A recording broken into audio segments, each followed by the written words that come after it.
He is Tony Gonzalez. He may be the best tight end in history. Broke in with Kansas City in '97. Has been here since '09. Moments ago, he spoke with Michelle Tafoya. Tony, the Falcons are 7-0 right now, but there isn't a lot of national attention being paid to this team. What does America need to know about the NFL's only undefeated team? Well, hopefully what they need to know, hopefully we'll show them tonight. But you know what? Even if we don't get that national attention, it doesn't matter to us. We can complain all we want about it, but we have to go out and prove it on the field. We got hopefully, come playoff time, we win some games, and then they'll start to take notice. You have every significant record for an NFL tight end. You have indicated that this is probably your final season. What is fueling your play right now? Well, it's getting to the playoffs and hopefully winning that Super Bowl. That's what's been making me come back for the last couple years. We got a great football team. I love playing with these guys, and I'm just looking forward to seeing what we can do this year. Tony, thank you. Thank you. Appreciate it. And the Falcons will be without their best defensive player tonight. Linebacker Sean Weatherspoon is out with an ankle injury. As for the Cowboys, wide receiver Dez Bryant injured his hip a week ago. He didn't practice at all this week. He told me earlier tonight that hip feels fine, the rest paid off, and he's got no physical constraints. And now on defense, linebacker Ernie Sims, who just joined the Cowboys a week ago, will get the start tonight in place of the injured Dan Connor. Thank you, Michelle. And of course, they're also minus Sean Lee. He'll have toe surgery. Meanwhile, the Falcons at 7-0. Some of their detractors say their schedule has been weak. That's true. 360 combined opponents winning percentage. They swept the AFC West, took care of that division. 4 of their wins by 6 or fewer points. And plus 10, the turnover margin. They're the least penalized team in the NFL, and that has been a premium for Mike Smith. Now in his 5th season, he was the Jacksonville Jaguars defensive coordinator prior to getting hired here in '08, and Jason Garrett in his 2nd full season and his 32nd overall game as the Cowboys head coach took over in the middle of the 2010 season for Wade Phillips. Ryan is ready to go to work because the Falcons are going to get the ball. And Dan Bailey will kick off for the Cowboys as we get underway at the halfway mark of the 2012 season in the Georgia Dome. Cowboys and Falcons from Atlanta with the kick going to the goal line. That was Rodgers to bring it back. And gets tackled up at the 21-yard line. Let's take a look at the Falcon starters.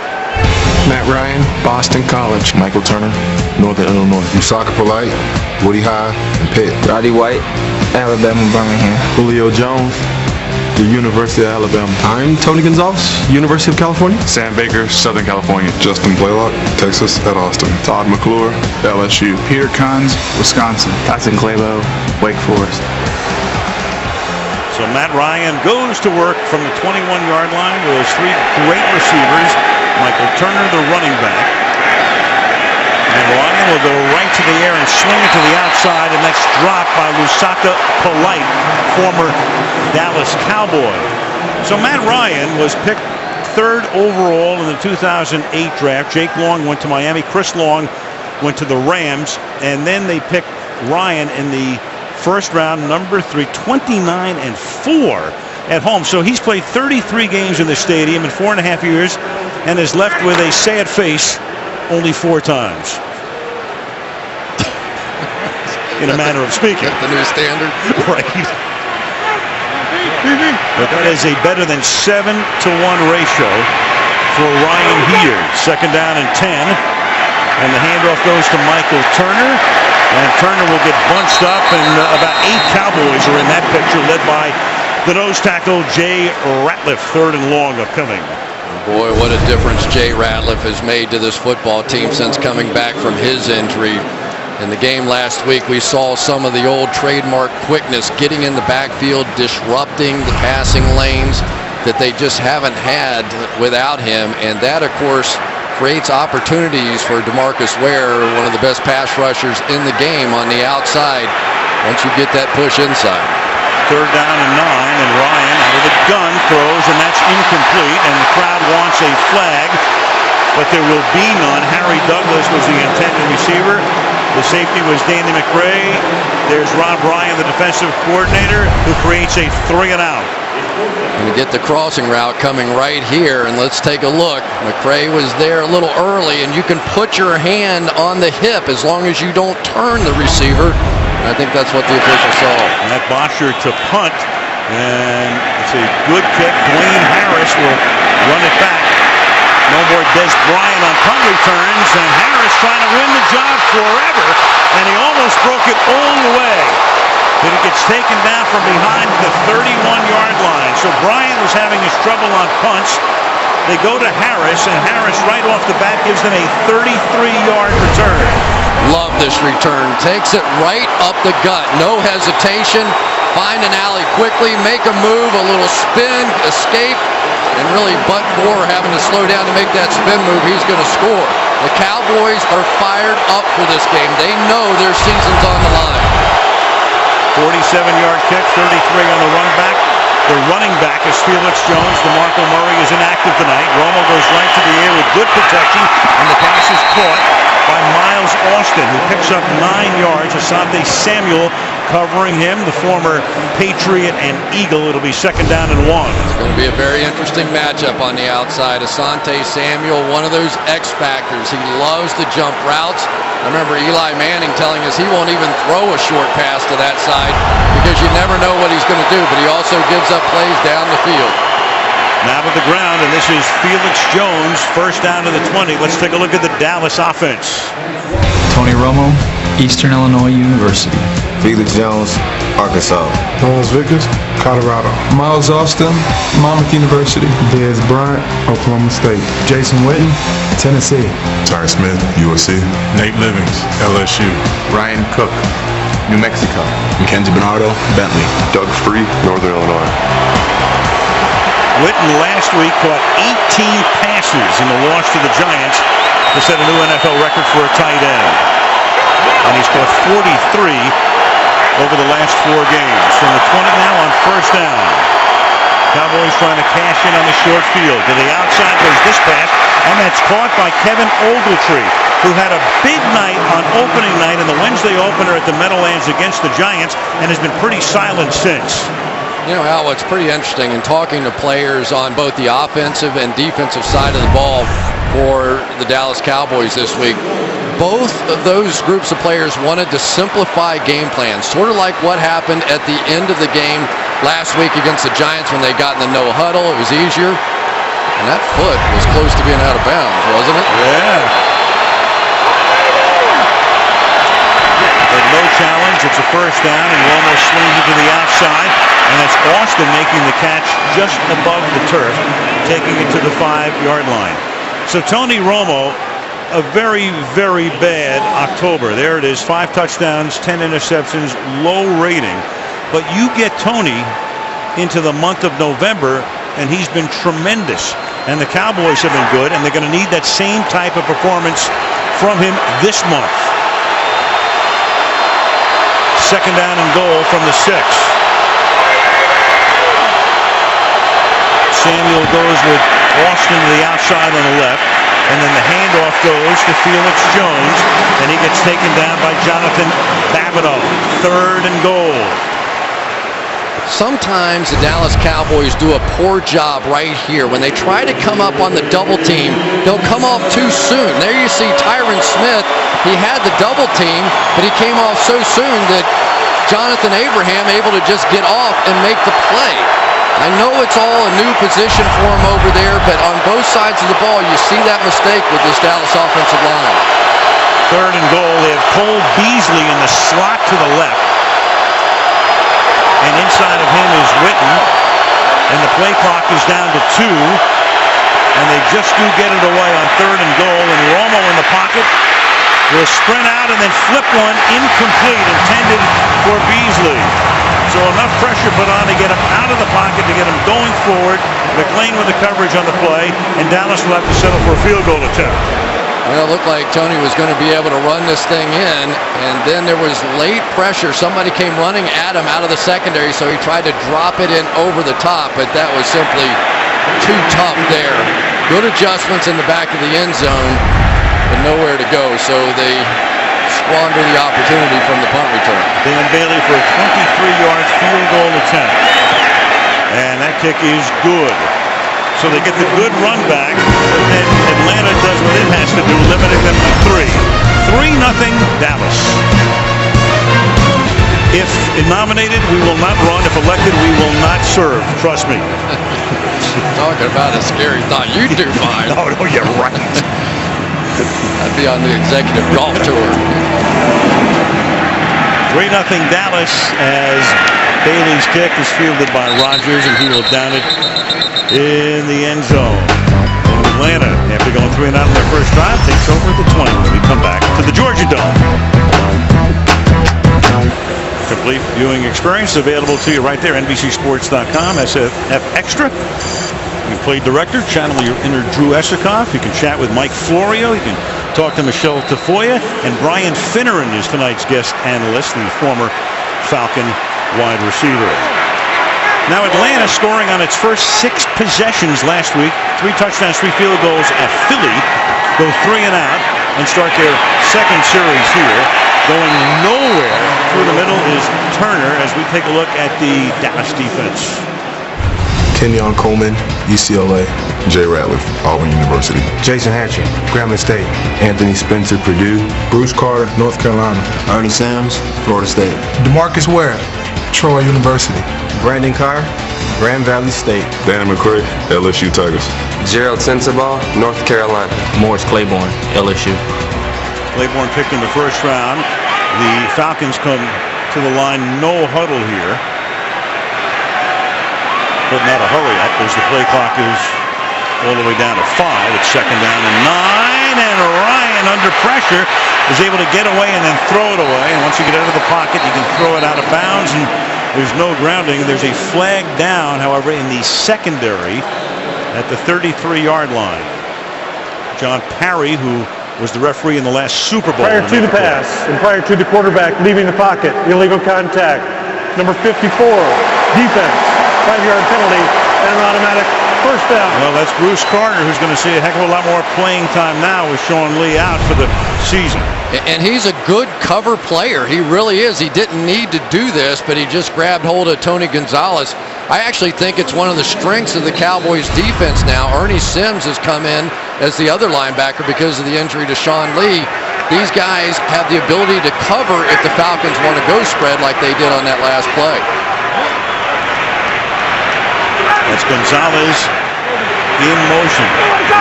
The slot to the right. They pick him up at the line. Ryan looking that way and then throws incomplete. Michael Turner down the progression chart, about 4th on that play, and the pass incomplete. It'll be 2nd down and 10. One of the things that happens when you play the Cowboys, everybody wants to slide their line over to number 94, DeMarcus Ware on the outside, so occasionally Rob Ryan will drop him into coverage, and that time he took away Tony Gonzalez, and it was because they really weren't looking for that kind of a look. Good call that time by Ryan. And in the replay, you could see Ryan in the background throwing his hands up in the air. 2nd down and 10. He wanted the deflected interception from the 26-yard line. 2nd down and 10. Cowboys show blitz, and here they come, and Ryan hangs in the pocket and goes deep for Jones, and Jones is able to make the catch with a flag. Claiborne is there. Claiborne with interference, and Julio Jones in his 2nd year out of Alabama makes another great catch. He's made a bunch of them in his 2 years in the league. 38 yards. Number 24. Penalty will be declined. Result of the play, first down. Julio Jones, just like he did last week against Nnamdi Asomugha, just simply too fast, too athletic for the rookie Morris Claiborne. Ran right by him, but watch the concentration. Getting bumped, didn't matter. These wide receivers for the Atlanta Falcons are studs, and they may be better blockers than they are receivers, and that's saying something. Falcons paid a tremendous price to trade up, move up, and trade picks to Cleveland in the draft to get him, and so far so good for Jones. And over the middle, that is caught by Roddy White, who's able to get away, and White turns what would have been about a 3-yard gain into a first down.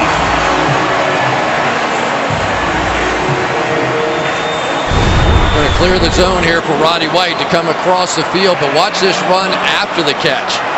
This guy, former high school wrestling champ, he was talking about playing the Cowboys with me on the field before the game. He said, these guys think they're more physical. They think they're tougher than we are. We are going to fight these guys at the line of scrimmage all night. It's going to be an awesome battle out there. White, 8th year in the league, number 1 pick in 05. And the right side. Turner takes the ball to the 22-yard line. Michael Turner started his career with San Diego. The Chargers 4 years ago had to make a choice between LaDainian Tomlinson and Turner. They kept LT, and Turner winds up here. Todd McClure, the center, has been a part of this offensive line since 2001. That time, Jay Ratliff, not sure if he was tired or what, but McClure is the chief operating officer inside. He's the one that gets them all going in the right direction. Second down and 7. Oh, coming across, and that should draw a flag, and it will. It's a free play here. Jones making the catch, and you saw Anthony Spencer jump the gun, number 93. Offside, defense, number 93, 5-yard penalty, replay, second down. Now the offside was obvious. We won't show you that, but Dirk Cutter, since coming over as the offensive coordinator for the Atlanta Falcons, has put in more screens that they run in just the game last week. I think they had at least 10 in the game last week, and it really wasn't a part of this offense. But you incorporate in guys like Julio Jones and Jacquizz Rodgers in that screen game, it's a whole new element to this offense, and it's really been a major factor thus far this season. Cutter had been with Jacksonville. They had 10 passes that were completed behind the line of scrimmage in Philly last week. And this is Turner trying to angle his way for a first down, and he gets about a yard. It'll be 3rd down and 1 at the Dallas 17. Well, one thing that you will not see is the Atlanta Falcons giving up on this running game, because the last thing in the world they want to have is DeMarcus Ware and Jay Ratliff just coming after Matt Ryan all day long. Sam Baker, the offensive left tackle for the Falcons, is having his best year by far, but that's a matchup you don't wish on anybody out there with DeMarcus Ware. Baker, number 1 choice in 08 out of USC, hurt last year, didn't have a good year at all. Has rebounded this season. 3rd and a long 1. The play clock down to 1. And whatever they called, if they audible, that didn't work at all, because Rodgers takes the handoff, and Bruce Carter makes the tackle. 4th down. He is some athlete. Watch him jump around here and make this play in the hole. There it is, right there, and just knock Jacquizz Rodgers straight back. This is an NFL running back that just went straight back like he was a Pop Warner player. I think Bruce Carter has a chance to be a star. Athletically, there is nothing that young man can't do. 37-yard attempt, went right by the rookie out of Wisconsin, Peter Pons. And so it's a 37-yard attempt. With a little bit more than 6 minutes to go, and Matt Bryant, who's been terrific, misses. Big break for the Cowboys to get the ball back and lead 3-zip on the road. Well, tomorrow the 3-night live Voice event begins, and it's up to you. Every vote counts. The Voice live playoffs tomorrow, Wednesday, and Thursday here on NBC. Cowboys now from the 27. Romo to the air, throws, and that's Witten's first catch pending the penalty here. Witten, who caught 18 last week, and he can take that one away. Hands to the face. Number 77. Offense. 10-yard penalty. Replay. First down. That's Tyron Smith, second-year tackle out of USC. And I think it was Troy Bierman that used the inside move, and it fooled Tyron Smith a little bit, so he went right to the side of the face mask there and was caught, with the umpire now being behind the offensive players. A lot of things don't get caught in this day and age, but that one did. A lot of penalties from these two tackles so far this season. That has been an issue. Yeah, that's one area you don't want to lead the league in, and he is tied for the league lead in penalties with 9. First and 20, Lance Dunbar, a rookie out of North Texas, flanking Romo in the shotgun here. And Tony will check it down and then throws incomplete. Pressure was put on. Secondary does its job. Let's take a look at that Atlanta defense. Troy Bierman, University of Montana. Jonathan Babineau, Iowa. Parade Jerry, University of South Panola. John Abraham, South Carolina. Mike Peterson, University of Florida. Akeem Dent, Georgia. Stephen Nicholas, University of South Florida. Asante Samuel, Lauderhill Middle School. William Moore, University of Missouri. Thomas Deku, the University of California. Dante Robinson, South Carolina. Asante Samuel. Never a dull moment in the locker room when he's around. Oh, boy. Second down and 20 from the 17, and Romo throws, and that is incomplete. Witten had to reach back. Couldn't one-hand it.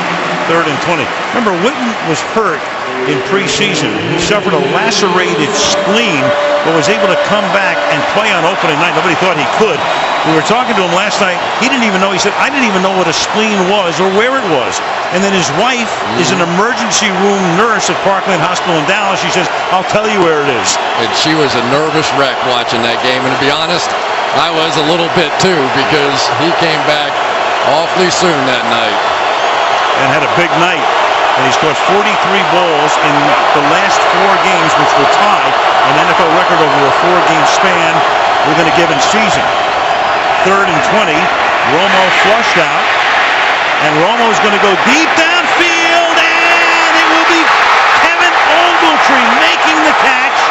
And Ogletree goes down. He thinks he wasn't contacted, but the official's going to spot the ball at the 18-yard line. He beats Robinson on the 3rd and 20. It's a 65-yard completion. How many times have we seen Ben Roethlisberger do this? 3rd and long, escape, buy a little time, put pressure on the defense, then launch that baby down the field. What a throw that was. And Ogletree, who's been banged up a little bit too, with a little out and up move right by Dante Robinson. The Cowboys making some plays tonight early in the game that they have not made this year.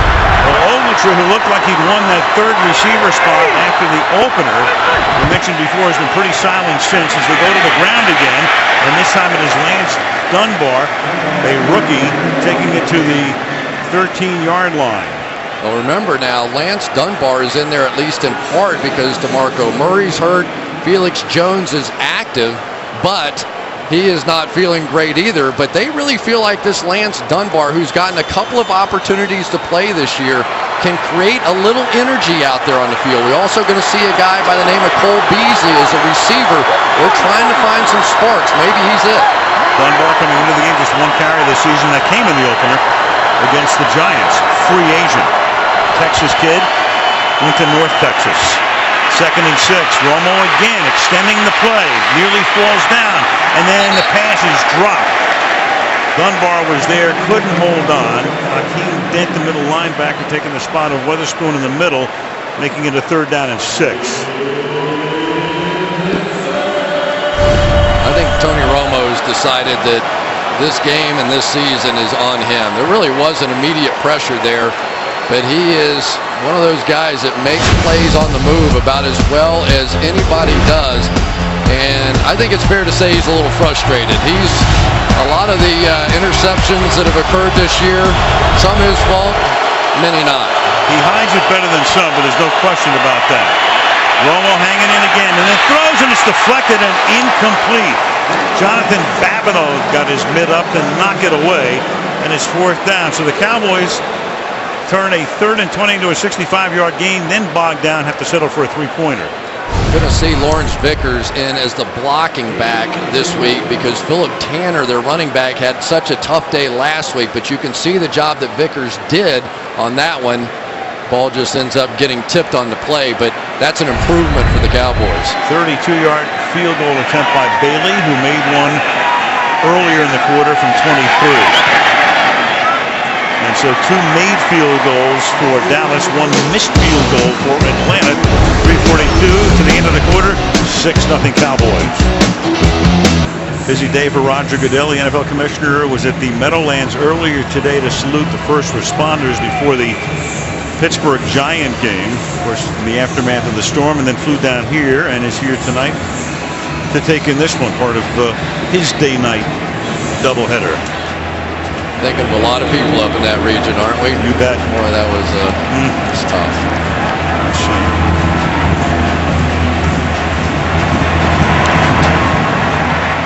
Bailey, his kick will be returned. Rodgers from the 3-yard line.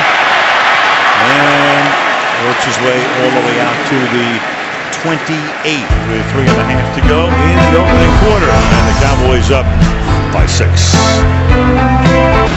Coaches are always talking about turnovers and penalties, but Mike Smith knows how to coach it up. 31-2, and his team has a turnover advantage, best among active coaches. They have the fewest penalties per game in the NFL, and when he goes into the fourth quarter with a lead, he is 50-3.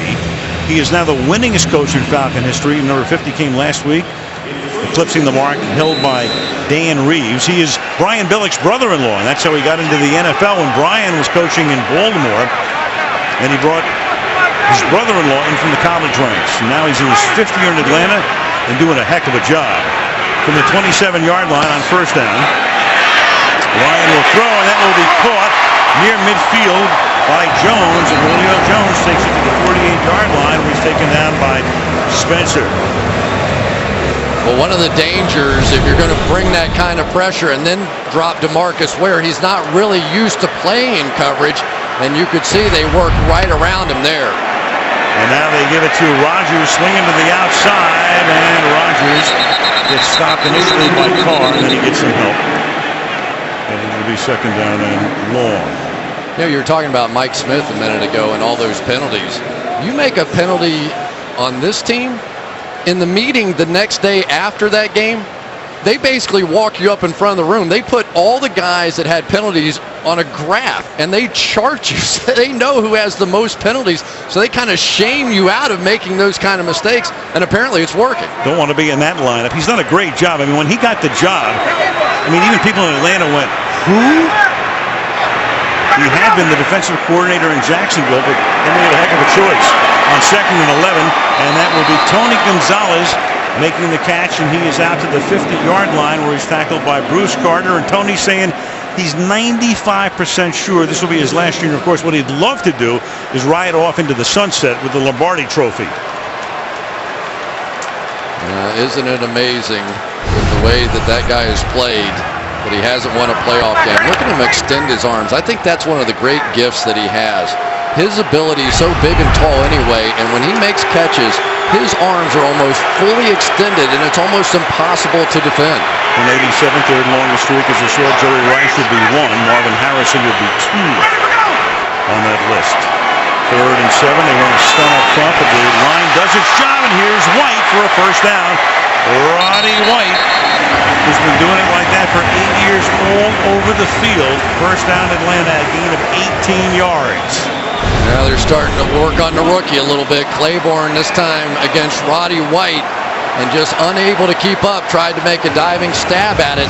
The basis of Rob Ryan's defense, they've got a lot of cornerbacks. They spent a lot of money on cornerbacks. They trade up to get Claiborne. They paid Brandon Carr $50 million. Orlando Scandrick got big money. Mike Jenkins is a good player. If they can't win those one-on-one battles, they won't be able to win here tonight.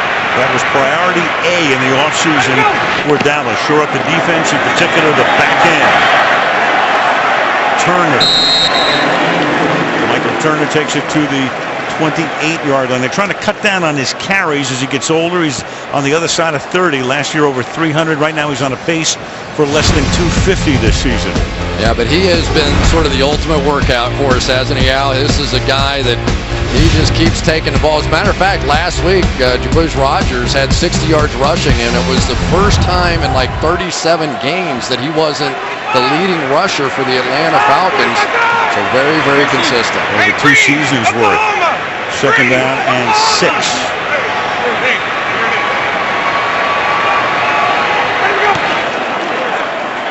The ground again, and going nowhere is Turner. That is DeMarcus Ware, who of course is a sackmeister with 107 in his career, and also plays the run pretty well, as you just saw, and that's going to take us to the end of the first period. Sam Baker just got a lesson on DeMarcus Ware. That wasn't good. He's delivered a few. 6-0 Dallas, end of 1. And Sunday Night Football from Atlanta continues after these messages.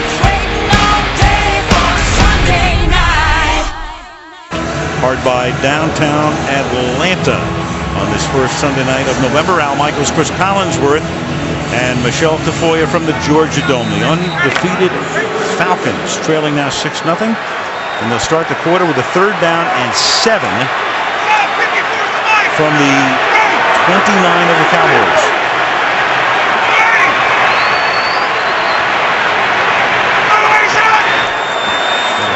motion on both sides of the ball. And Ryan has to dump it underneath, and that's caught for a short gain by Snelling, but the tackle was made there by Scandrick coming in to stop him near the line of scrimmage and create a 4th and 5. Yeah, Jason Snelling trying to help with protection and then sneak out late. But I tell you, this Dallas Cowboys defense is better, I think, than what they get credit for. They've given up 71 points this year off of 19 turnovers by the Dallas offense. You take that away, and they're one of the top defensive teams in the league. Here's Bryant, 45-yard attempt. Missed his first attempt from 37. Only missed 4 in the last year and a half. And this time he is back on the beam. 45 seconds into the second quarter. 6-3 Dallas. Well, last week, despite losing, they were down 23-0, took the lead 24-23. And then Romo targeted Witten 23 times, 18 completions, NFL record for tight ends. But take a look at this through week 8, despite putting up some big gross numbers, no touchdowns, 3 interceptions on passes intended for him, and a very low rating. Yeah, but he has been such a good player, and he reminds me of Heath Miller a little bit, doesn't he? One of those blocking, receiving tight ends, and yet now with the Pro Bowl voting, it seems that Tony Gonzalez went last year, Jimmy Graham for the New Orleans Saints, a little bit more of the pass receiving types, and yet it's this kind of guy that keeps making plays in the running game that can make such a difference for his team as well. And he's about to become the all-time Cowboys leading receiver as well. Good comparison. And they were like Miller and Witten in personality and work ethic. Out there to do the job, and they do it as well as any tight ends in the league. And of course, you throw Gonzalez into that category, and Jimmy Graham. Gronkowski, of course, who only winds up on the cover of the preview issue of Sports Illustrated. A lot of great ones in the league. This is Dunbar, and he's going to run it back from the corner, and gets tripped up at the 19-yard line by Antone Smith. The pressure really is on the Dallas Cowboys in this one. Don't you just kind of feel it? Jason Garrett, all of the time management things. They had issues in that Baltimore game. And Tony Romo, already 13 interceptions on the year, only threw 10 all of last year. And you could just feel the tension almost. Jerry Jones, family here tonight with his grandson right there, watching his team at the halfway mark of the season from the 19. And stuffed at the line of scrimmage. That's Babineau again, stuffing Felix Jones for no gain. Now, they've come out with this 3 defensive tackle look inside. The Falcons had really struggled trying to stop the run. So now on first down, you'll see them play 3 defensive tackles, take John Abraham out of the game, basically say, we're not going to let you run the football against us on first down, and then play our gimmicky style of defenses on second and third down. Look at them all walking around up there right now. That's Mike Nolan. And they back off into coverage, and the pass is caught on the outside by Miles Austin for a first down. So a 2nd and 10 play, and a conversion here to the 30-yard line, 1st and 10. Working on the outside here. I think that's Dante Robinson they're going against. And one of the things the Falcons do, and they do it a little bit because Asante Samuel is a guy that likes to play off. Mike Nolan says his recognition and anticipation is good as any cornerback in the league, but he doesn't like to play bump and run, so you see a lot of quick throws to the outside against him. Dunbar, the rookie, is in there. He swings to the outside and then gets taken down on a flying tackle at the 31-yard line. Bierman and Robinson coming up at the end. Croy Bierman really has become the X factor. He looked like Roddy White, a wrestler on that one. But this guy, you'll see him play everywhere. Defensive lineman, linebacker, even runs to free safety on occasion. But this time, Jason Witten's on him, really in good position. Watch Bierman fight right through him and give him the old Hulk Hogan body slams.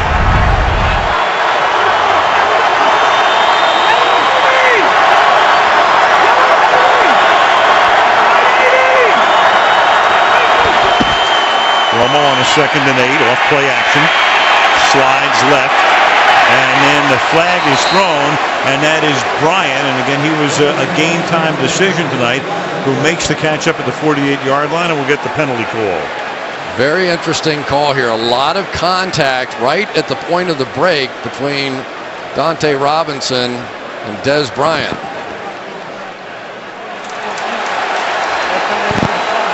And Mike not working, but the call is on Robinson.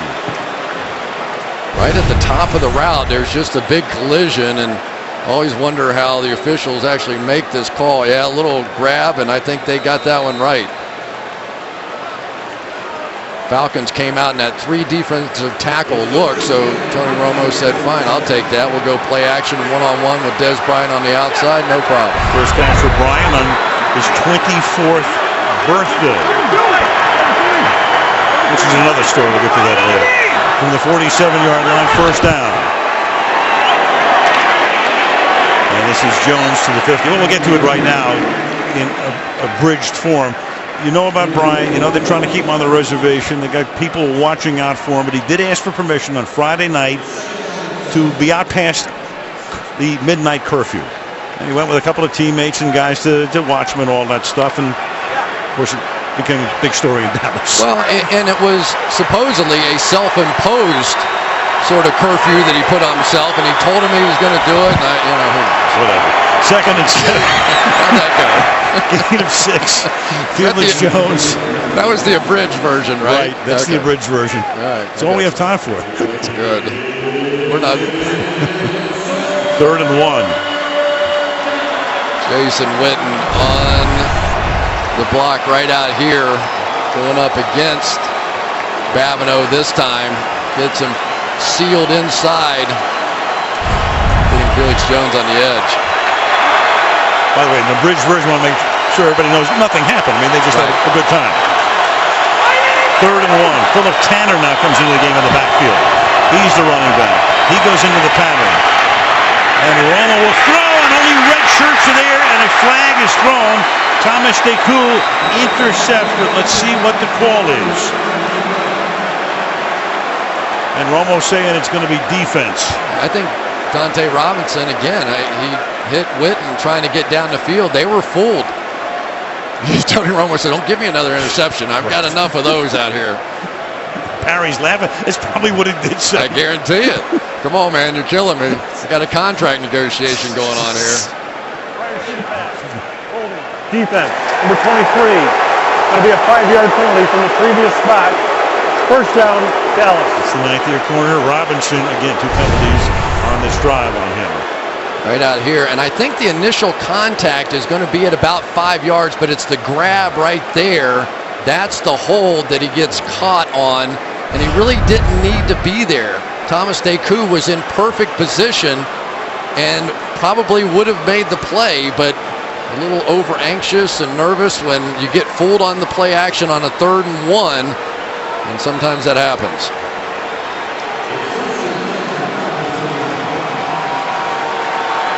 So first down now at the 39-yard line. In effect, it's the first penalty on Robinson because the other one was waved off because the catch was made. From the 39-yard line, Romo going deep, and it is almost picked off in the end zone. That time it's Asante Samuel who had it in his grasp, couldn't hang on. Des Bryant, the intended receiver.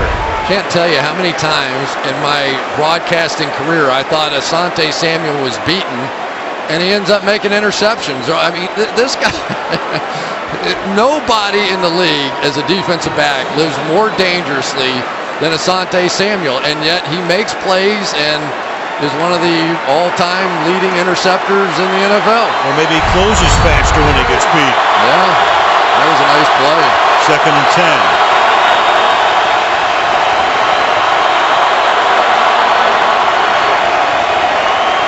Snap, and he gets it off to Dunbar, an inside handoff, and he gets spun around like a top at the 36-yard line. William Moore, the first guy in there. It'll be 3rd down and 7 for Dallas.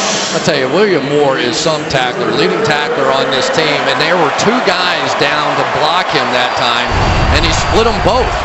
Watch Moore come up here from his safety position. He's 20 yards deep. Two guys right there. Neither one gets a hand on him, and he makes the play.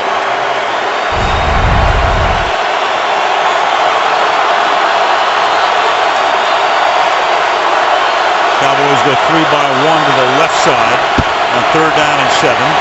Romo looking that way, and then the pass is dropped, and that's Ogletree, who's made 2 big catches tonight, but then can't handle this one, 4th down. Yeah, and that's a big play, if nothing else, because you were going for a field goal range, and he lets the thing get in on his body instead of just sticking his hands out, Tony Gonzalez style, and make the catch. So now we have a long field goal to deal with from about 54. 54 yards indeed. Of course, the downside to this is that you give Atlanta the ball at the 44 if you miss it. Bailey on a 54-yard attempt, and that one's not even close. Big drop. And so they'll give Ryan the ball at the 44 in a 3-point game at Atlanta. Big drop. And so they'll give Ryan the ball at the 44 in a 3-point game in Atlanta. Sunday Night Football brought to you by McDonald's. I'm loving it. On Miller Lite, it's not just a good time, it's Miller time. By Samsung Galaxy Note 2, the next big thing is here. And by BMW, we only make one thing, the ultimate driving machine. Since last season, the Falcon linebackers known as the D-Block have hosted a weekly talk show that can be seen on the Falcons website. This week's guests were Julio Jones and the birthday boy that night, Roddy White. It's a fun-loving team. It is. Now, it really is. You go in there and you're going to hear about it. Asante was getting me pretty good in practice the other day. From the 44-yard line on 1st down. And there's Turner. Well, you're a lightning rod anyway. That's a gain of 8. It'll be 2nd down and 2.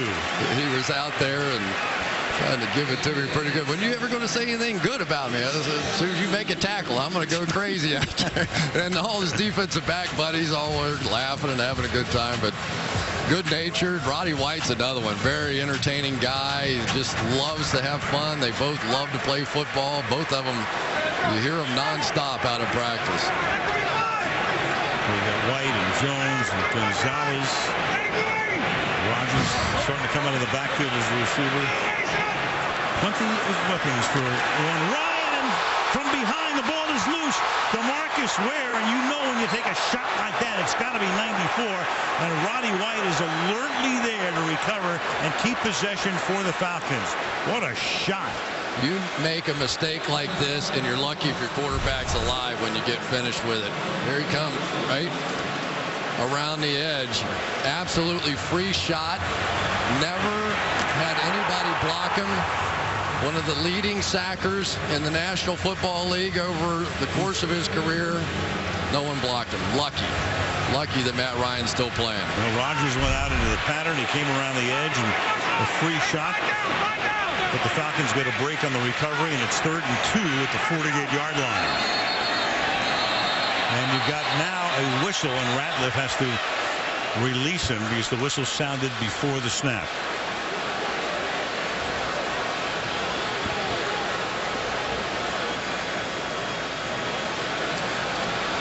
This is the first. Charge timeout, Dallas. Dallas takes a time. In the aftermath of natural disasters like Superstorm Sandy, the American Red Cross provides life-saving services such as meals, shelter, and mobilizing resources and workers nationwide. You can visit redcross.org or text Red Cross to 90999 to give a $10 donation. 3rd down and 2. After the Dallas timeout with the ball at the 48-yard line, and Ryan hangs in, throws, and goes to his tight end for a 1st down. And that is the tight end, Michael Palmer, the backup to Tony Gonzalez. Palmer making his first catch of the night. Well, I tell you, we talked about Matt Ryan. Look at his helmet. Can you see the paint on top? They're trying to rub that off. That's a hash mark. From this hit right here from DeMarcus Ware. Goodness gracious. He left everything but the blue star on there. You need turpentine to get it off. 1st and 10 at the 43, halfway through the 2nd quarter. Go, Billy! You got one! Go, Billy! Checking out the play clock before the snap.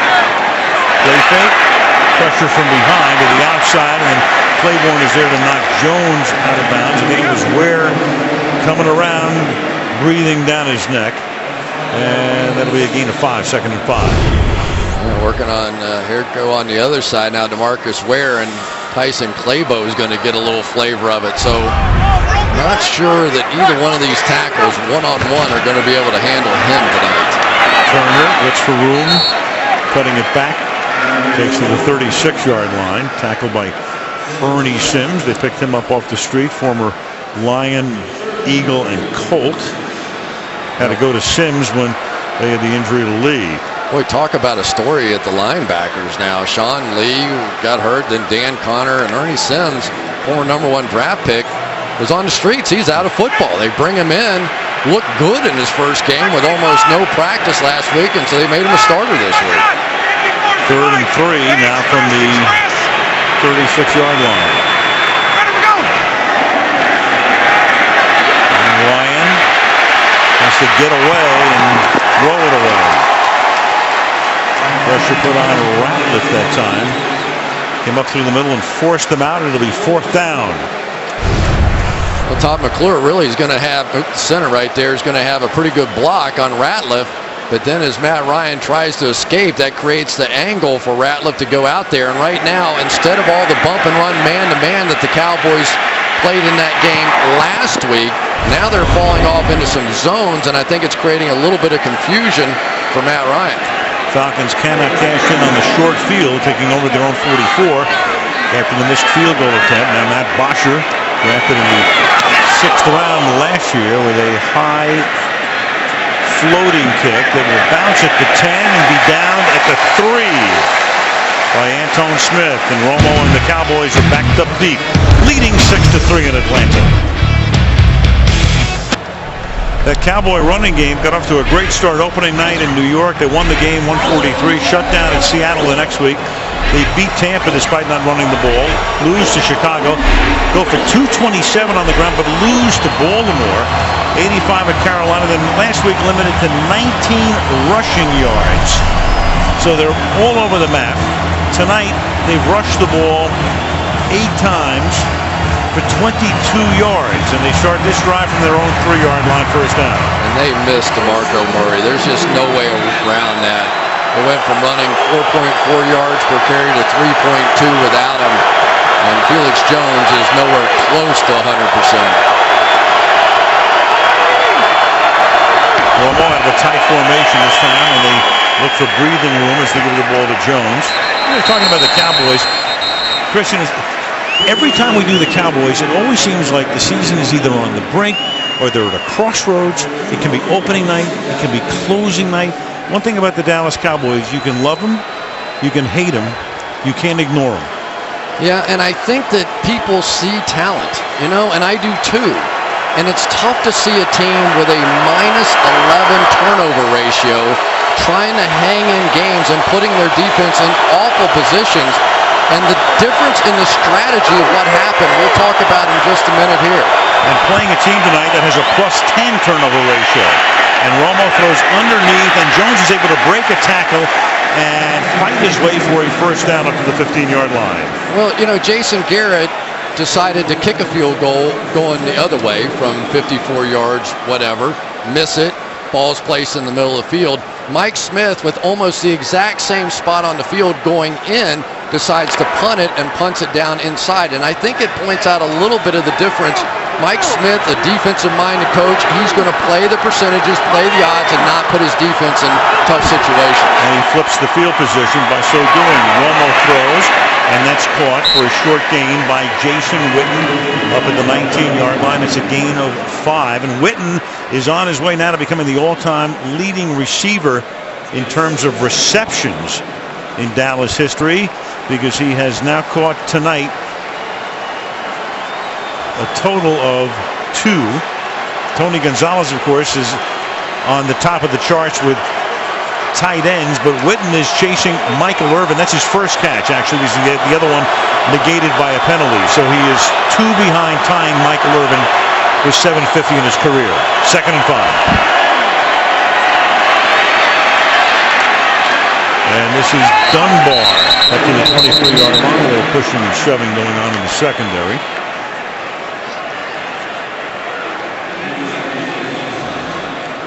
Third and 1.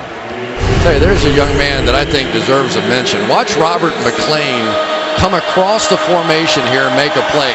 This is a guy that was the last guy to make the team for the Atlanta Falcons. They were borderline, were they going to cut him, not cut him? And all of a sudden, he's worked his way into the nickel position, and they just feel like he's going to be a really special player. Hustles all over the field, as do a lot of these Falcons guys in the secondary, but that shows you what he's capable of doing. And the interception in their win over Denver. 3rd and 1. And Romo throws, and that is caught for a first down. And Miles Austin will break away and take it out to the 41-yard line. And McLean chases him down there. But it's a gain of 17, a big conversion, first down. When you get to 3rd down against the Atlanta Falcons, you're going to see bizarre stuff. Watch the middle linebacker here drop back, Akeem Dent, and play free safety. I've seen Croy Bierman, the defensive end, play free safety. Mike Nolan is creating a lot of different looks for Tony Romo to try to figure out. And that timeout is taken by the Atlanta Falcons. Timeout, Atlanta.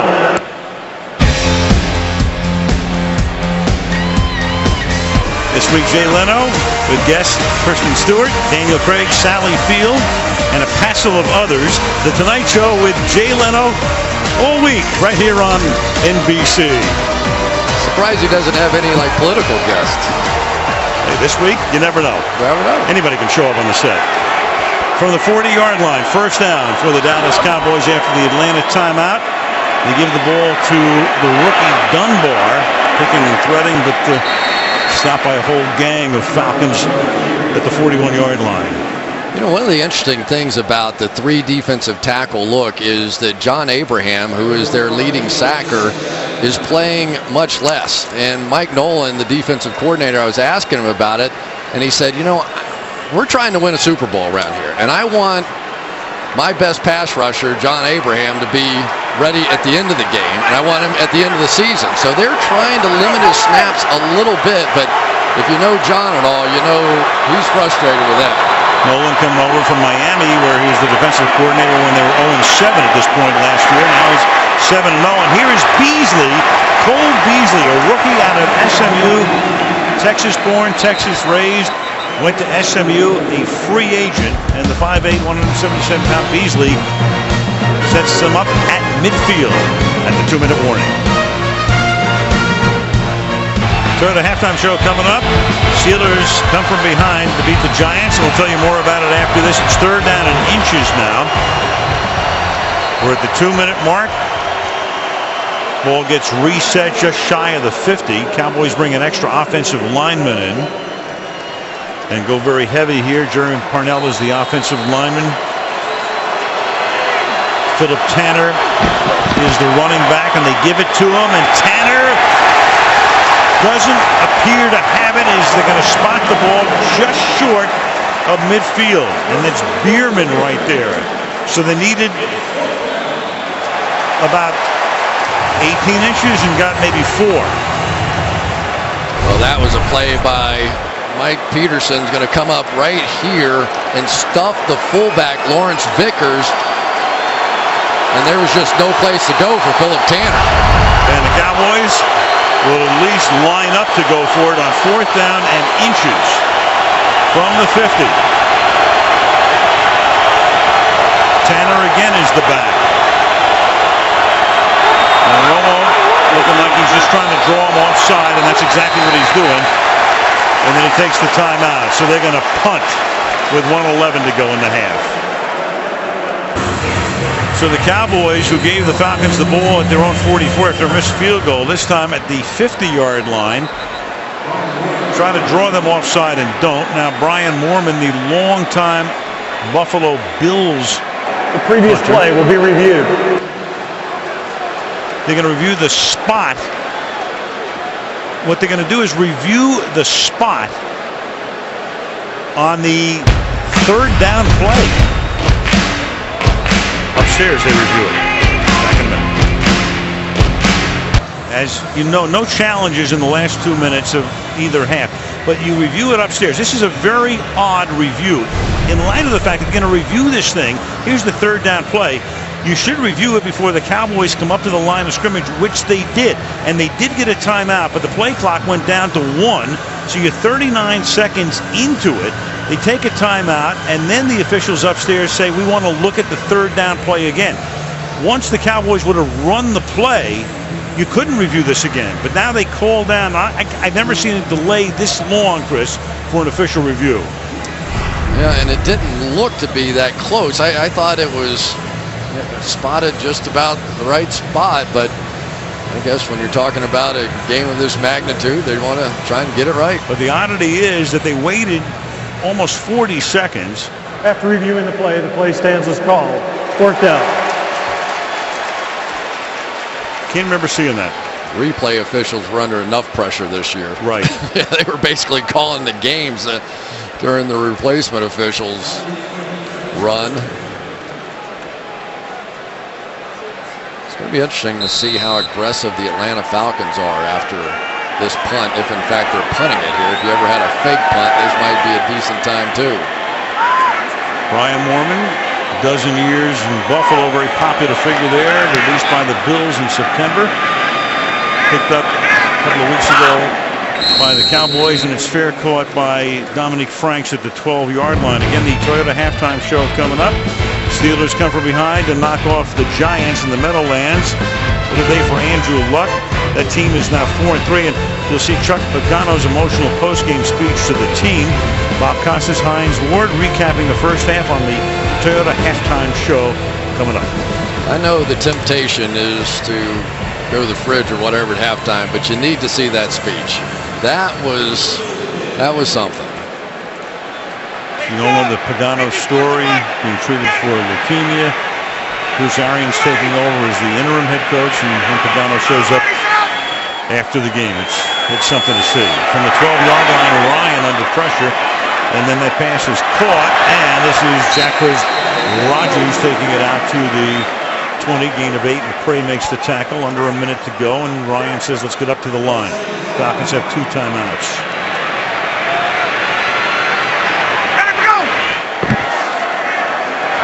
Second and 5, and Ryan's pass is incomplete, intended for Rodgers, and now it'll be third down and 5. Yeah, now the decision to be aggressive starting to look a little bit more interesting. If the Cowboys can get off the field on third down and another 3 and out, which they're the best in football at doing, now you have enough time to take a shot to get back in field goal range. Right, 44% of the time the Cowboys have stopped the opponents on a 3 and out on their first series, and that's the best mark in the league. So if they do it here, take a timeout and try to set up a field goal at the end of the half. It's third and 5. And Ryan under pressure throws, and forget all of that because Atlanta will move the ball to the 37. They'll take a timeout, and White has a first down on a big third down conversion, and Atlanta takes its second timeout.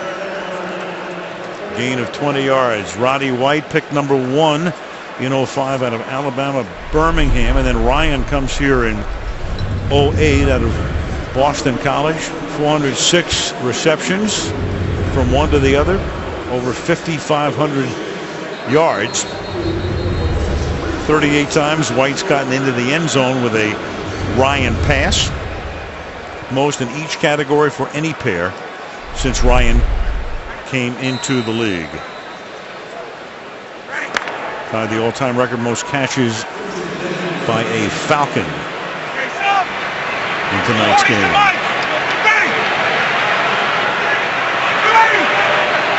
Tied Terrence Mathis for the all-time reception mark. First down now from the 37. And Ryan's going to run and slide to a halt up at the 45-yard line. Do they want to take their last time out here? They want to save it. And now you've got an injured Cowboy, and that is Ratliff, who goes down. Clock will stop at 17 seconds. And, well, look, we saw Emmanuel Sanders and the dubious injury. Ratliff's had a problem. He's had a problem all year, and clearly he is in a lot of pain right now. That ankle, and he is frustrated when He's missed so much time. You talk to Rob Ryan, and he just said, we're a different defense. When Jay Ratliff is in there, we're different. We're better. Came on a stunt around to the outside here, and it couldn't tell if he got his foot stepped on or exactly what happened. He's had that ankle issue. It looks like he may have twisted that thing again. And he's able to limp off. But already minus Sean Lee, and now you wonder about Ratliff and his availability for the rest of the game and upcoming, and they have to bring Josh Brent in. Third-year nose tackle out of Illinois. It's 2nd down and 2, and Ryan fire over the middle, and that is caught, and that's Gonzalez, but a flag goes down, and we go to the 9-second mark. Tony Gonzalez making the catch for what would be a first down, but Atlanta running out of time, and John Parry to make the call here. Prior to the pass being thrown, illegal contact, defense number 39. That penalty be declined. Result of play, 1st and 10 Atlanta. So that's Brandon Carr. Yeah, very interesting. They're using Brandon Carr, their $50 million cornerback, to play Tony Gonzalez inside, and that time just hit him a little late. So not in field goal range yet, trying to get there, and they still have a timeout, and the catch is made, and of course they take the timeout here with 3 seconds as Gonzalez makes the catch at the 28-yard line, and now they can tie the game if Bryant can connect. Here's Brandon Carr right here on the penalty. Little late grab, and then Gonzalez on the very next play down the middle with a little out and up move on Sensabaugh. Gonzalez, and send in the field goal kicker. So that was a very well done drive off their own 10-yard line. It's the kind of confidence they have in Matt Ryan these days. So here goes Bryant for what will be a 46-yard field goal to try to square the game at the half. Officially 47 yards now. Bosher to put it down. And Bryant is good. So the Falcons get a field goal at the end of the half. It's Dallas 6. It's Atlanta 6 at the half. Toyota halftime show with Bob, Dan, Tony, Rodney, and Hines coming up after these messages from your local NBC station.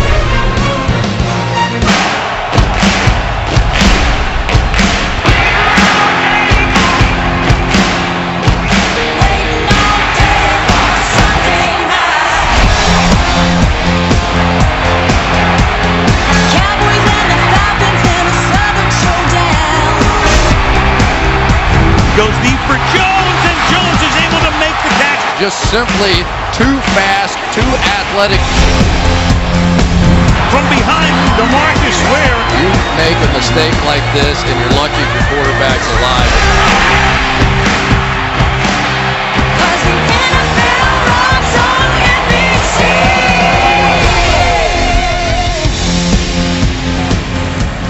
And out of the second half in Atlanta, Al Michaels, Chris Collinsworth, Michelle Tafoya, Sunday Night Football locked up 6-6, 4 field goals in the game.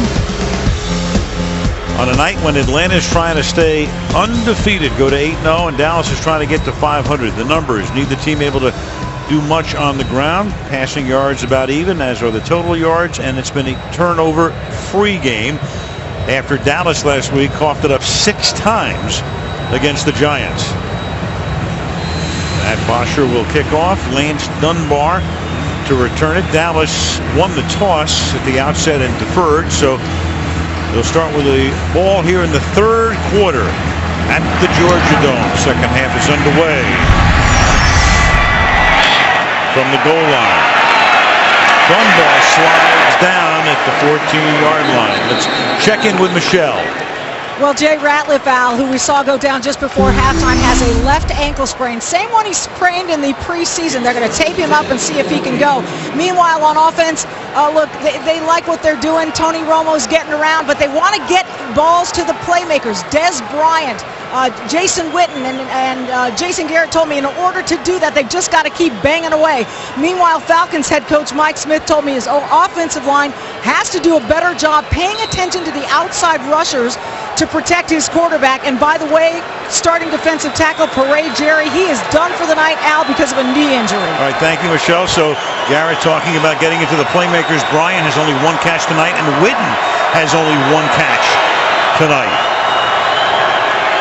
Miles Austin has been their main guy on the receiving end with 4. And here goes Jones, finally breaking one for the Cowboys. After the 29-yard line goes Felix Jones for a gain of 15 yards.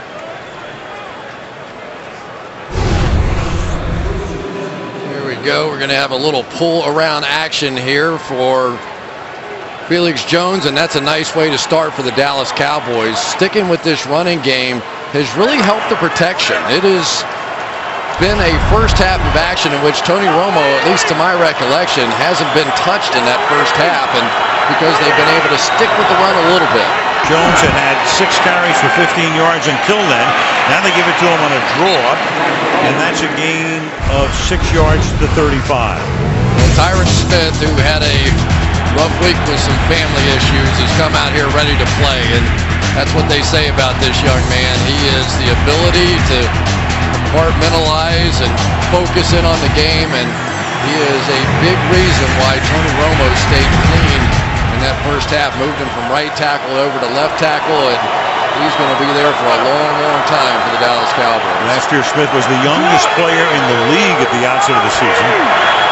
Still just 21 years old in the second year out of Southern California on 2nd and 4. Big hole over the right side, and this time it's Dunbar breaking tackles, and the Cowboys start with 3 running plays and get the ball to the Atlanta 47. That's a gain of 18 for the rookie. Very interesting play, sort of a short tight end wham coming down here on the defensive tackle as Mackenzie Bernardo stepped inside. So did that tackle, and just never saw the tight end coming down. From the 47.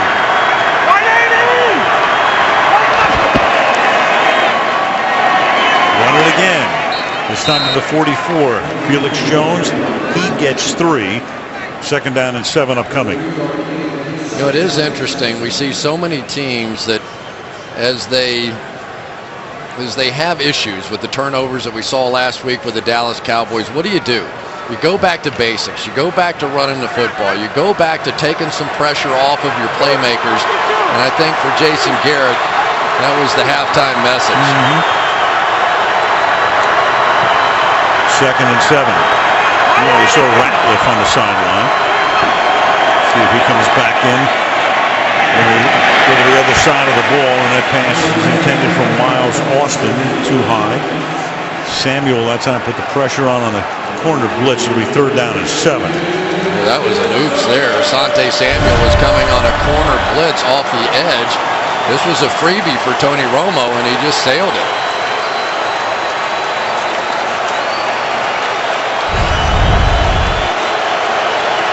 At the 44.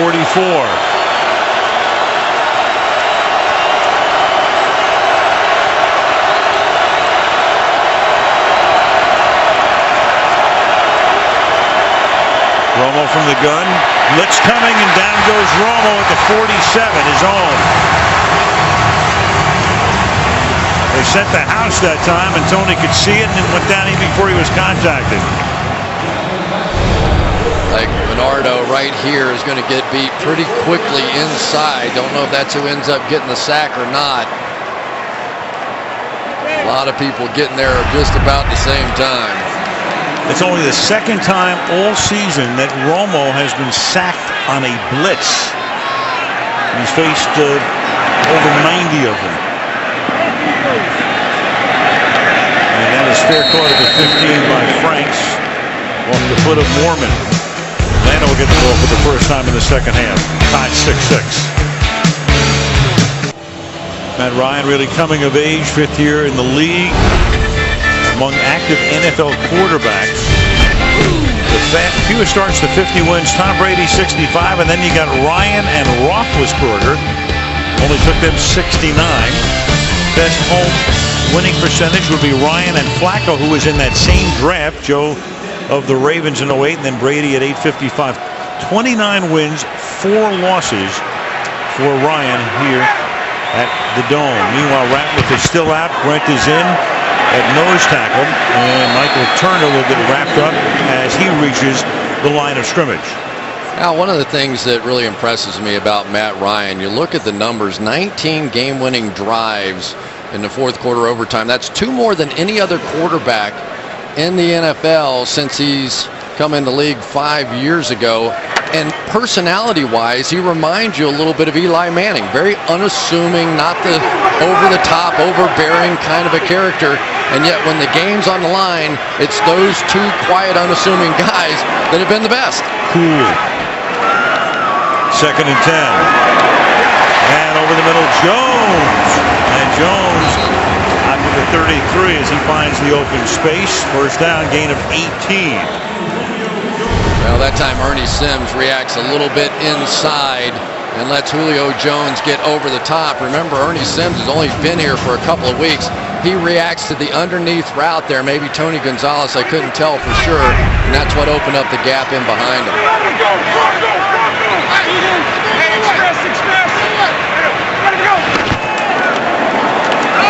Turner swings to the outside, and he cannot get around the corner. And that's Bruce Carter making the tackle, and number 2 pick out of North Carolina last year. Aren't many linebackers that can run like this. Watch Carter getting over the top here. He was on the left-hand side. You try and bounce it outside, believe me, he's faster than Michael Turner is. He has the ability. He is just learning how to play that position. Now having to be the signal caller in there for Sean Lee. Imagine he just barely knows what he's doing, and now he's calling the defense for everybody else. So Ryan's defense has limited Atlanta to 1.6 yards per rush tonight. 2nd down and 12.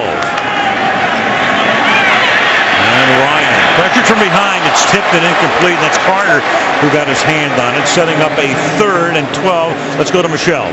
Well, Bruce Carter told me that Sean Lee is responsible for a lot of his growth as a player, Al. In the offseason, they do conditioning drills together, and Lee would shout out a defensive call and make Carter spit out verbally what the call was, how guys were supposed to line up, and what his assignment was. So while he was running the drill, he was having to work out his brain as well, Al. Thank you, Michelle. Lee, something very special, but toe injury, injured reserve, and have surgery. It's 3rd down and 12. Ryan escaping, and then Ryan throws and finds White at the 45-yard line of Dallas. So Ryan extending the play, moving forward on a 3rd and 12, connects for 26. Total screw up that time by the Cowboys defensively. They didn't have anybody on the field. They're going to run somebody on late. Look at them at the line of scrimmage. They have absolutely no idea what the call is, who the personnel is. And on 3rd and long, they basically give it away at the end. Look at that. He almost crossed the line of scrimmage. It's a challengeable play, but Garrett won't challenge it. Too late now. 1st and 10. And Ryan throws, and that is caught. Finding the open spot again is Roddy White to the 24-yard line. And is the all-time leading receiver in franchise history, a franchise that goes back to its birth in the mid-60s, 575 career catches for White, now in his 8th year. Basically, in talking to some of the coaches, they said, we could have given the game ball to Roddy White every game this year. That's how good he's been. Was fantastic in that comeback win over the Carolina Panthers, too. At the 24-yard line on 1st down. And Ryan under pressure, and he'll go down. He'll get sacked. You got DeMarcus Ware, who will get credit for at least the half of that sack, and Josh Brent coming in as well. DeMarcus Ware working on the edge against Sam Baker. That time, what happens to poor tackles all the time, you get set up for the speed, and he hits you with that bull rush. Coverage on the backside with Brandon Carr. Cowboys getting their $50 million worth out of him. And then you get a middle linebacker in Bruce Carter that can cover Tony Gonzalez down the field. Let you know about his athleticism. 2nd down and 13. Green, Baltimore! First time I've heard the Baltimore call. Let's see what this is.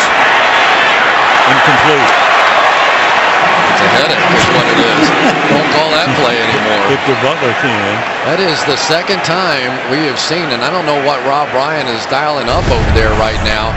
This is the second free runner shot that we've seen against Matt Ryan. They're covering up the left guard and the left tackle and forcing Ryan to throw that thing hot. And Baltimore is going to the back burner now. 3rd and 13. Ratliff has come back in. So good news for the Cowboys. Jay back in the game. Cowboys dancing around on defense. Trey was back there all over the place. Man. But whatever they were doing, it works out perfectly because Snelling gets whacked by Carter. This young man is playing. He comes off of Tony Gonzalez. It looked like he was going to cover him down the seam, comes back and makes a huge hit on Snelling coming out of the backfield. That's the second time already. On the ball he knocked down earlier, he came off coverage again and made the play. This guy's starting to look like Sean Lee. Now it's a 43-yard attempt for Bryant to try to give Atlanta its first lead of the night.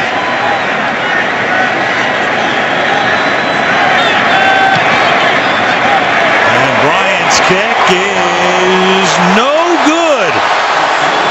Looked on that angle like it was right over the top of the crossbar, which would have been good, but they say no. His second miss of the night, and we're still knotted at 6. Matt Bryant hasn't missed 2 in a game since 07 when he was with Tampa. From the end zone angle, when we looked at it live, it looked like it might have gone over the top of the crossbar, but it never even got there. It was wide to the right. Here it is again. Bosher's hold didn't even reach the top of the crossbar, obviously just wide to the right, and thus the game remains tied at 6 and nothing doing right now as Stephen Nicholas meets Lance Dunbar in the backfield for a loss of 3. 2nd and 13. Stephen Nicholas is flying around out here as well. Watch him come across here. They tried to get up. Kenzie Bernardo tried to get there. Remember, tonight they're playing without probably their best defensive player, Sean Weatherspoon, and so it's been mix and match at linebacker tonight with Dent playing all the time, Mike Peterson, Stephen Nicholas, and they played well in there. Weatherspoon hadn't missed a snap all year.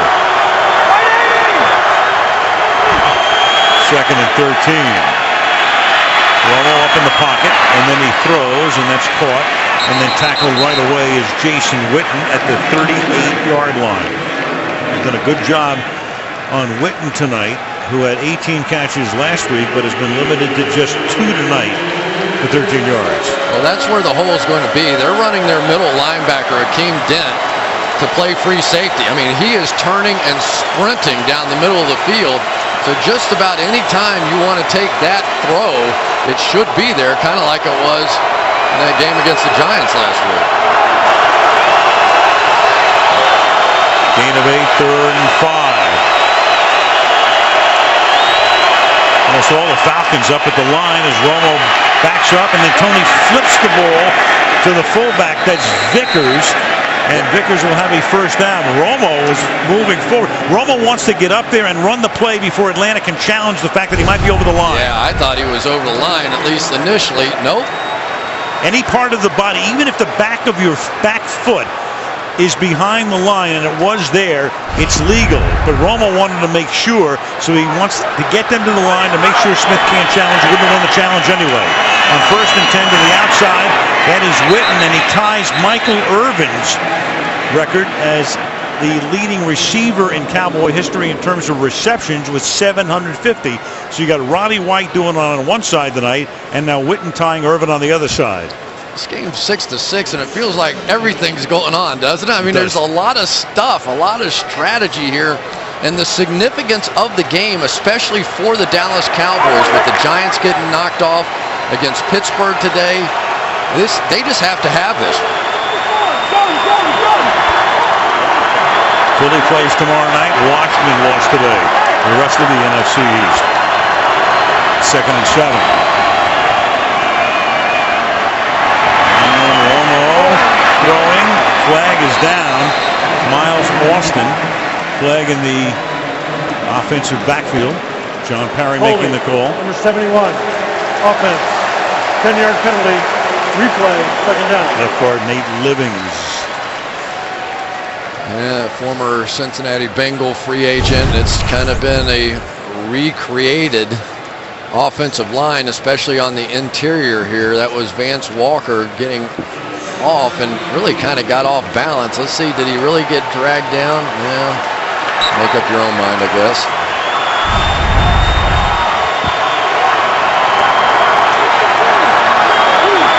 Second and 18.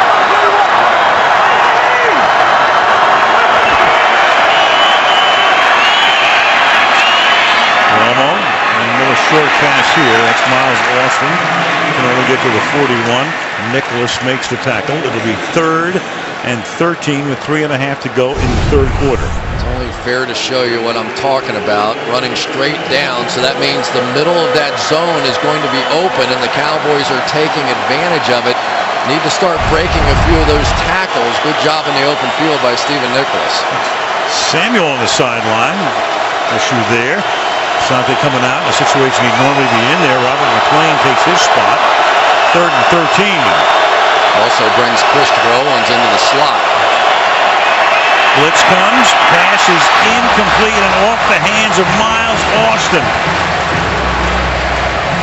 Miles Austin probably would have the first down with the run after the catch instead of 4th down. You see Owens blitzing and it's wide open. All he has to do is do what Miles Austin does all the time. Catch that ball, break one tackle, and go. If you want to know what has defined the Dallas Cowboys, it has been plays like that this season. Routine, average, no-brainer plays that they have just messed up. Morman's punt. The flag is down, and for some reason Franks fields the ball at the 2-yard line, which he should never do, and he brings it back out to the 7. We have hats off, so somebody's out of bounds, and then it's just a matter of whether they stayed out of bounds too long or were blocked while out of bounds. One of those two.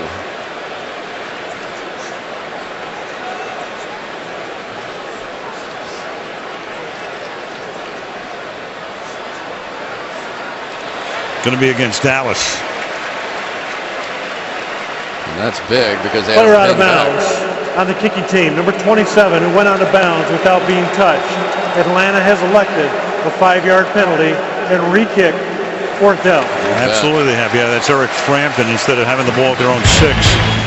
Another punt. Sunday Night Football brought to you by Red Lobster. Seafood differently.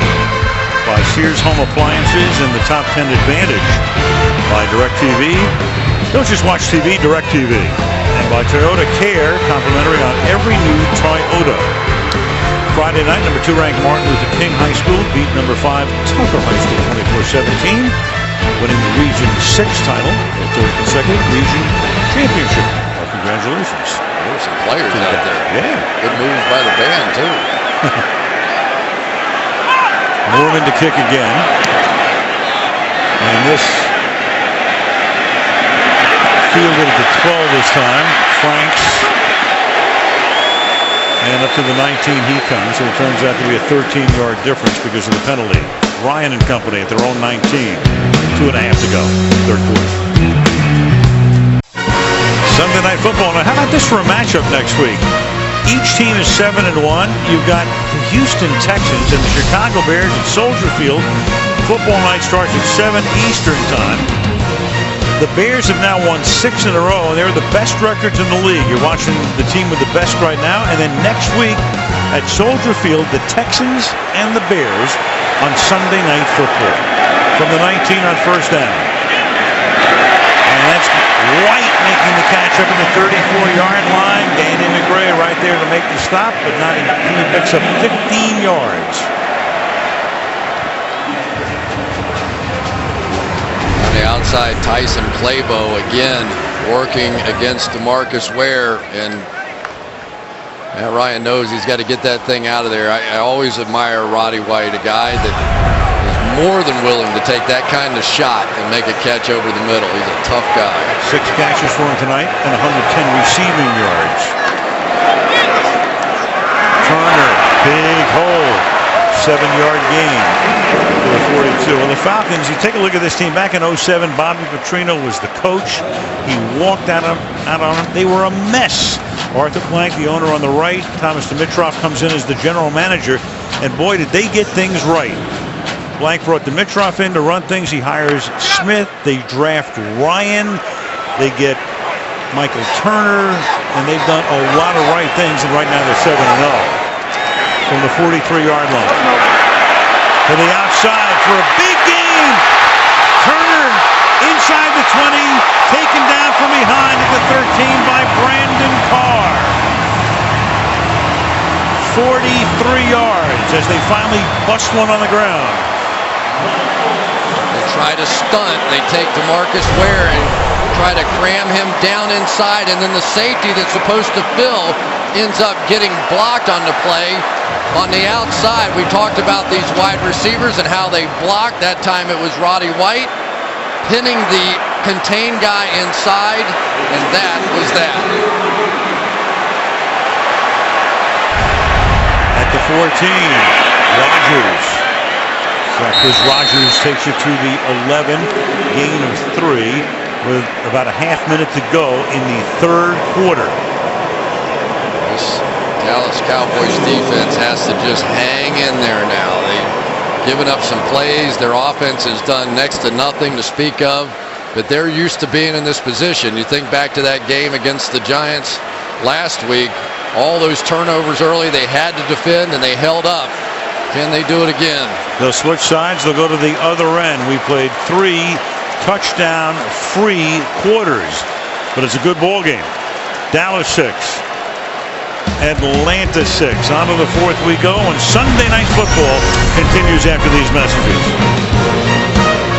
With a look at downtown Atlanta, tonight's aerial coverage being brought to you by Geico. In Atlanta, Al Michaels, Chris Collinsworth, and Michelle Tafoya. On this first Sunday night of November, the game is tied at 6. The Falcons are undefeated. Cowboys are trying to get to that 500 mark and take advantage of that giant loss to the Steelers today. Start the fourth with a 2nd and 7. Ratliff is back in the game at nose tackle. And Ryan throws, and that'll be caught for a first down by White, who backs his way inside the 4-yard line. It'll be 1st and goal. That time Julio Jones has been their red zone package, goes in motion into the backfield, and this caused the Philadelphia Eagles all kinds of problems a week ago. Everybody runs to chase Julio Jones, and then Roddy White sneaks in behind him for the big first down.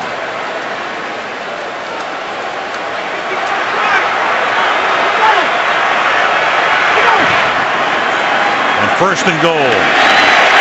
To the end zone. Touchdown, Michael Turner.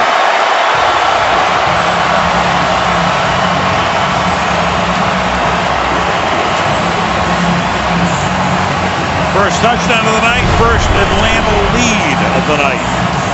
Go with the rookie Peter Kahns in there for Garrett Reynolds.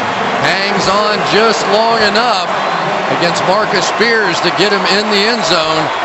And I tell you, for the Dallas Cowboys, they are so thin at linebacker. They're playing everybody in there. Alex Albright, Ernie Sims. They're just trying to find anybody to play that inside linebacker position. And finally, the Falcons taking advantage.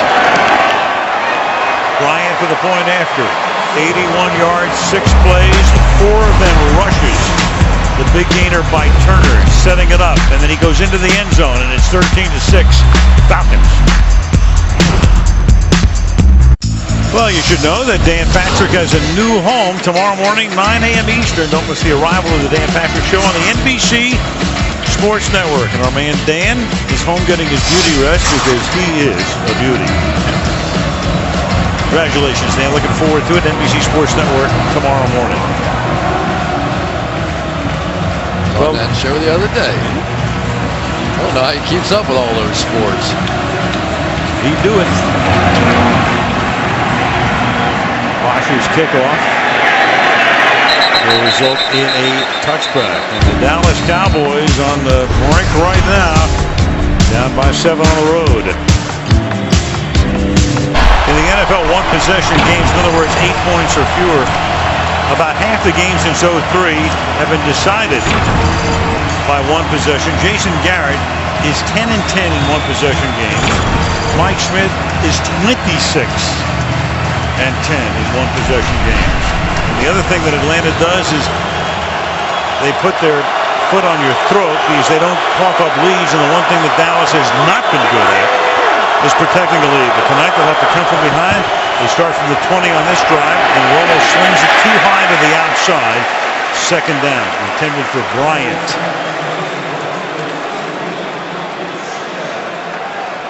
Smith in a one-possession game got some pretty terrific company. It's unbelievable, really. They've won 52 in a row in games where they've had a 6-point lead or more in the fourth quarter. Go back to the beginning of the league with Dy Chamberlain and John Madden with the second-best record, and then Mike Smith is right there. Good company when you're up there with a coach and anything. Absolutely. Second and 10.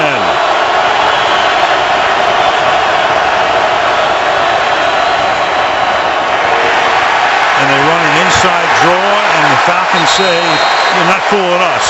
Wow. Vance Walker and Stephen Nicholas are right there to bury him for an 8-yard loss. Well, Tony Romo's got a tough situation. I think he's almost saying, Jason, put the ball in my hands. Let's quit fooling around. Stop the draws. Last week we were down 23 points. We came all the way back to take a lead. It's my time. Just give me the ball. Yeah, let's go out on the street and play street ball almost.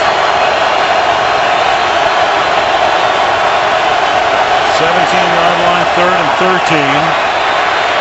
And Romo throws, and that'll be caught at the 23.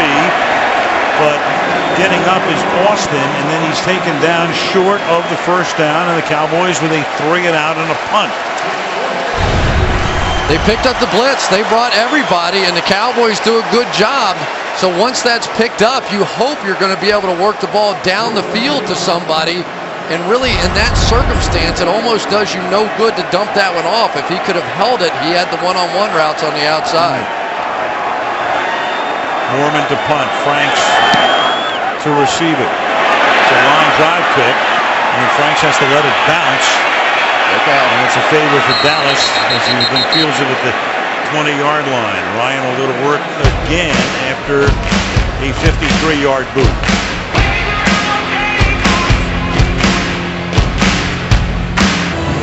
Cowboys' best defensive player so far in this one, for my money, Bruce Carter. Watch some of the plays this young man has made in just his second year, diagnosing the short yardage run beautifully there.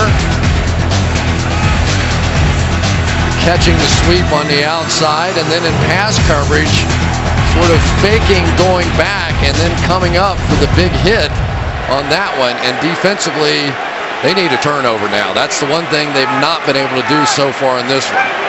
Carter 7 tackles, 2 tackles for loss behind the line of scrimmage. Off the play fake, Ryan floating to his left, and the catch is made, but Hatcher is right there, Jason Hatcher, to take Snelling down behind the line of scrimmage.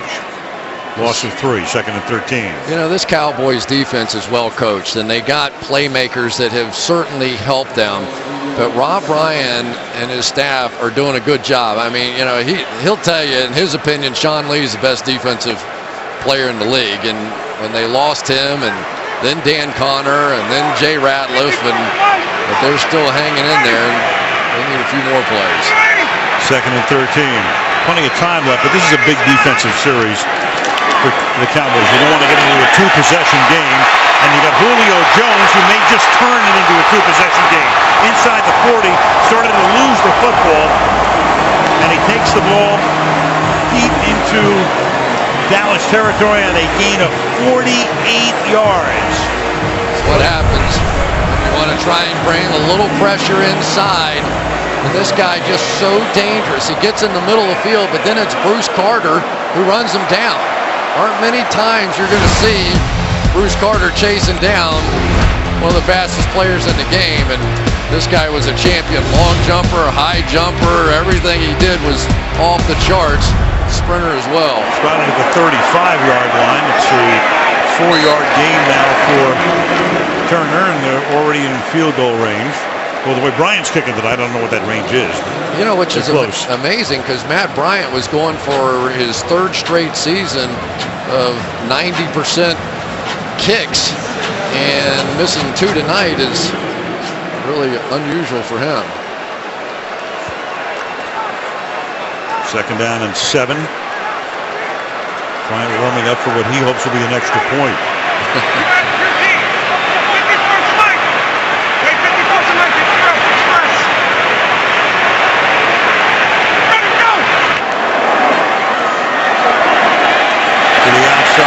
Open.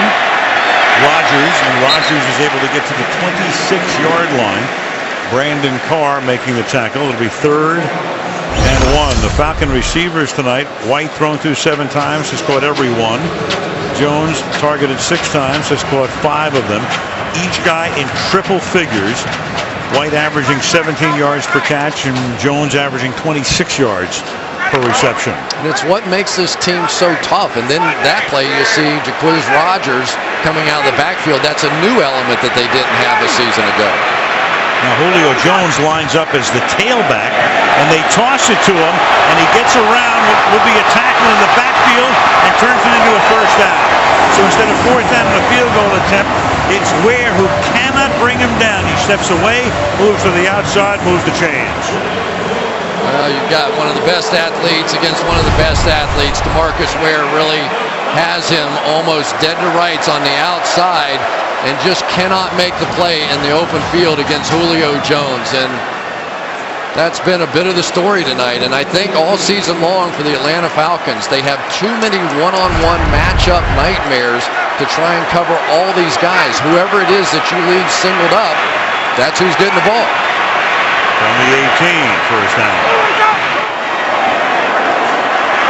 And coming in is Victor Butler from the defensive right side. Beats his man and gets the big sack. Osaka Polite supposed to pick up this outside blitzer here.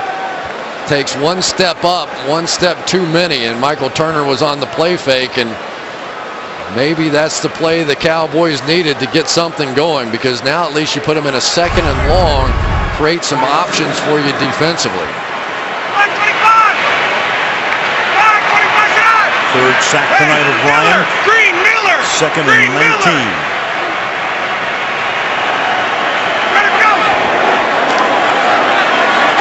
On the ground, inside. Nice gain. Inside the 20, Michael Turner. And that makes it 3rd and 10. I think that's a really good call there. The Cowboys were in double coverage across the board in what's called a 2-man coverage on the outside. So it leaves big gaping holes inside. Very patient, understanding that in this situation, a field goal is a pretty powerful thing as well. Justin Blaylock, a good block inside on Jay Ratliff.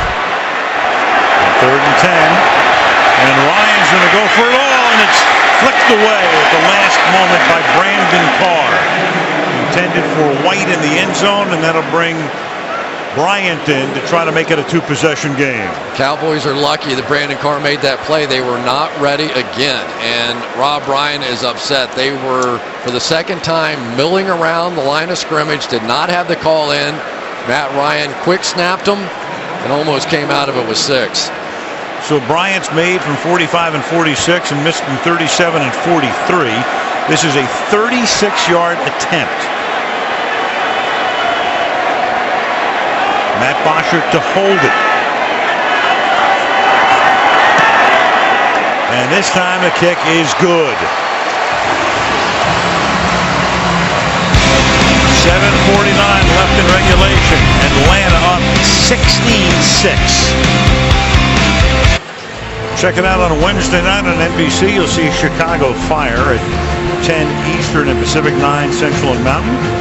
And the Chicago Bears are on fire as well with 6 straight wins, and we will be there next Sunday night for the Texans and the Bears on Sunday Night Football. Cowboys could use the Bears defense to help them score some points. What do they have now? 7 returns for touchdowns, something like that. Been an amazing year. The NFL record, I think, is 9. And Bosher's kick. 6 yards in. Dunbar is going to come out with it. Breaking tackles. Out past the 20. And a good run back before he's forced out of bounds. But a flag is down. As it oftentimes is on a return. Most of the time it's against the return team. During the return, illegal block in the back. Number 55 of the return team. 10-yard penalty. First and 10. Coming on the field. Alex Albright with a block in the back. Big hill to climb for the Dallas Cowboys. For every point scored during the NFL Salute to Service games, the league will donate $100 to each of its non-profit partners. Join and learn more at NFL.com/salute. So the Dallas Cowboys, 3-4 coming in, down by 10, start from the 22-yard line. Falcon defense has done a great job tonight. Romo throws and making a sliding attempt, and the catch at the 41-yard line was Miles Austin going down, making the grab, and that's a gain of 20 yards. Yeah, they finally run somebody underneath and then bring the crosser in behind. That time Ogletree drew the coverage. Witten cleared it out. That's one they should be going to more often. Cowboys already in their hurry up with over 7 minutes to play. Romo will sling it back to the left side, and then it'll be caught and taken to the 49-yard line by Felix Jones. And they really came back with the same play and just ran a different option. I don't know if they'll come back to it again. That was a bit of a dangerous throw across the field, but got away with it. Gain of 6. And 2nd and 4. Romo over the middle. Witten makes the catch.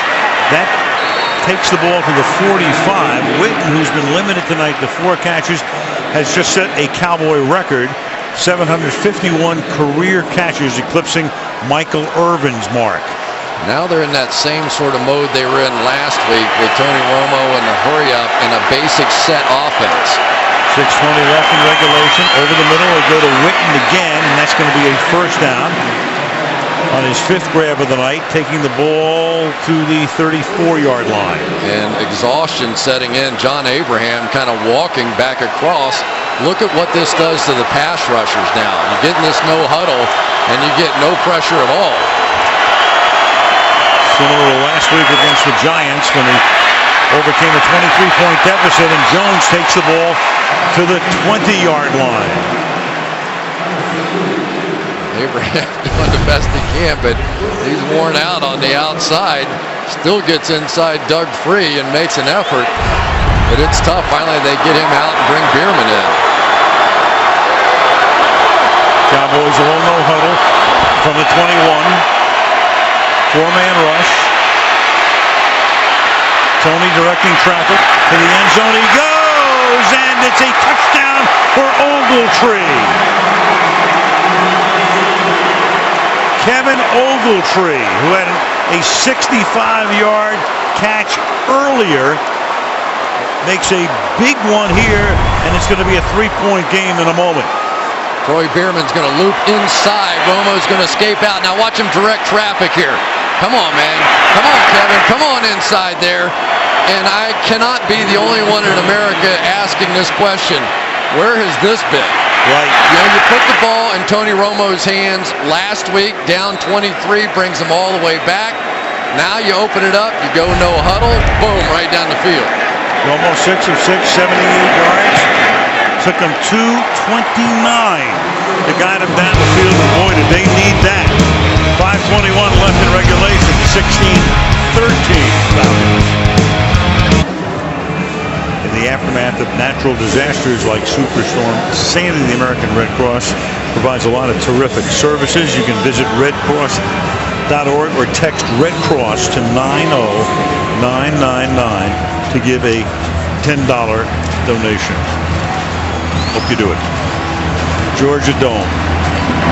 3-point game. Bailey to kick off. And 7 yards in, it's down by Rodgers. Sunday Night Football from Atlanta, being brought to you by Verizon. Now more than ever, Droid does, by Wendy's Bacon Portobello Milk, and by Hyundai, new thinking, new possibilities. Tony Romo, all no huddle, 6 plays, all passes, 2:29 off the clock, and turns it into a 3-point game. And what happened now, not only did it slow the pass rush down, but it slowed Mike Nolan, the defensive coordinator, down. He had been giving Tony a lot of very exotic looks, but then you get in the no huddle, and you can't call those on the field like you can from the sideline. So it settled down what the looks were defensively and slowed the pass rush. Now they turn it over to the defense to try to get the ball back quickly, and Ryan's going to go deep for Jones. A flag is thrown because contact was made. Jones went down, and they're going to call an interference here with Claiborne covering on the play, and the interference is going to be on the Falcons. Pass interference, offense, number 11, 10-yard penalty, first down. Pushed off and then fell down anyway. Interference on Jones. Yeah, Morris Claiborne was really beaten on the play and kind of sticks out his arm as Julio Jones is going by him, and then Julio Jones kind of gets him off. There's a lot of football that's played just like that around the league. Nothing's called, but that one got called. First and 20 now from the 10-yard line.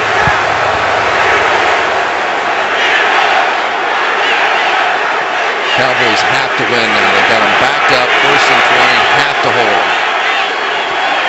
On the ground. Turner again. Good run. Having the distance they need for the first down. 10-yard gain, second down and 10. Well, going to get some good blocks in here. Justin Blaylock's going to get up on Bruce Carter that time. But remember now, the Cowboys are in coverage. They've got 2 deep safeties down the field. They're bump and run on the outside on these receivers. So if they stay in that look, more running opportunities for the Falcons.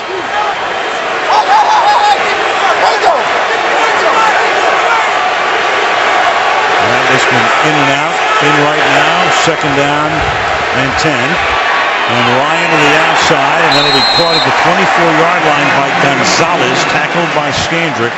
And upcoming right now, as the clock ticks down to the 4-minute mark, is a huge 3rd and 6. But good play calling on the part of Dirk Cutter. Now he has at least set up a 3rd and reasonable after that 1st and 20. So now we have the play of the ball game right here. When the Dallas Cowboys make this play, they'll probably be in some kind of man coverage on the outside. They were great in it last week. Can they get one? And if they don't, they're going to have to take their timeouts on defense. And the catch is made, and then breaking away, Rodgers. They had him away from a tackle by Scandrick. 31 yards, gigantic play. Well, we talked about it earlier, but the additional factor of Jacquizz Rodgers coming out of the backfield, one-on-one, Orlando Scandrick, all he's got to do is make the tackle. Make that tackle, they bring on the punt team, your red-hot offense that just sprinted down the field, gets a chance, and Rodgers has the game breaker. To the 45-yard line he goes, and that compels the Cowboys to take their first time out. That's all this offense needs is one more weapon in the backfield. Mike Smith, you talk about finishing. Well, every coach is always talking about limit the turnovers, don't take too many penalties. He manifests all that. And then finish. And he finishes. And of course, that's been the Dallas problem, not finishing. From the 45-yard line, first down. Check, check! A double inside linebacker blitz. That's about a 2-yard gain at a time. Turner. The dynamics of this game have changed, though, a little bit because it's just a 3-point game. Now a field goal doesn't get you beat. All they need is the ball back, no matter what the Falcons do. And they're going to have to do it probably without any timeouts. They take their second one right here to stop the clock at 3:39. Meanwhile, Witten in the middle of that drive, just want to go back and acknowledge the fact, and there's the chart right there. Irvin was 750, and then Michael went way by Drew Pearson before his Hall of Fame career was over. And of course, with Jason Witten right now, he could bear down on 1,000 by the time he's done. And Romo can only sit and wait and hope. This is where Michael Turner has been so good during the course of his career as a closer, running the football in these situations and getting that last first down that allows him to run out the clock. Come up in the gun on 2nd down and 8.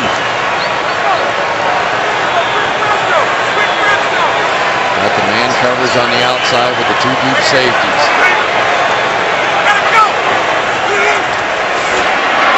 And Ryan to the outside. Contact there. No flag. Jenkins and White. White turning around, doesn't see any laundry. It'll be 3rd and 8. So a big play there for Dallas because they don't have to spend a timeout. Yeah, they're going to let him play here, I guess. And because he got his head around, I think they gave him the leeway to go ahead and have a little contact, knock that ball out. Mike Jenkins, a guy that's a lot of trade rumors. People wondered when they drafted Claiborne and took Carr, would they trade him? Their feeling was the more corners, the better, and it just paid a dividend. 3rd and 8. Ryan slings it incomplete, but a flag is down all the way back up at the 40-yard line. Pass intended for White. Who makes the contact here? I think the slot corner here, was that Scandrick over here? Prior to the pass, holding, defense, 5-yard penalty, automatic first down. Killer. Roddy White working against Scandrick right here as he starts to get away. Let's see, does he pull the jersey? In the eyes of the officials, he did, and it looked like he did. Boy, just a killer penalty. And there we go. We might as well go back to the opening on camera, right? They get back in the game, and it's the mistakes, it's the penalties, it's the lack of penalties by the Falcons. They're so disciplined, and that one costly for the Cowboys. So they have 1 timeout plus the 2-minute warning. The ball is at the 38-yard line. And this is Snelling. And Snelling gets taken down to the 34-yard line, and the Cowboys now spend their final timeout. Meanwhile, there's Bryant and Jones, and Bryant has been very silent tonight. You know, the other interesting part about it is if they can hold them right here, it would be a tough decision because a long field goal, if missed, would give Tony Romo the great field position out there in the middle of the field. So these next 4 or 5 yards in this next first down, critical. Absolutely. Right now you're looking at, if you want to go for it and don't gain another yard, a 52-yard attempt.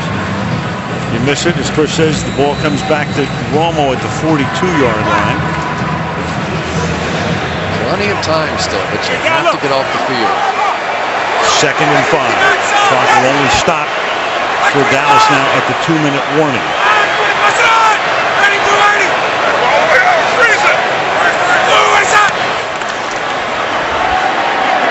And Ryan throwing for White, and that pass is incomplete. You got Morris Claiborne, their #1 draft choice, 6th guy picked overall, covering 3rd and 5. Yeah, I think Claiborne was the one asking for the flag here. Let's see if Roddy White does any grabbing. He does. He kind of takes down that left arm as he's going for the ball. Watch him grab the left arm and make Claiborne a one-handed receiver.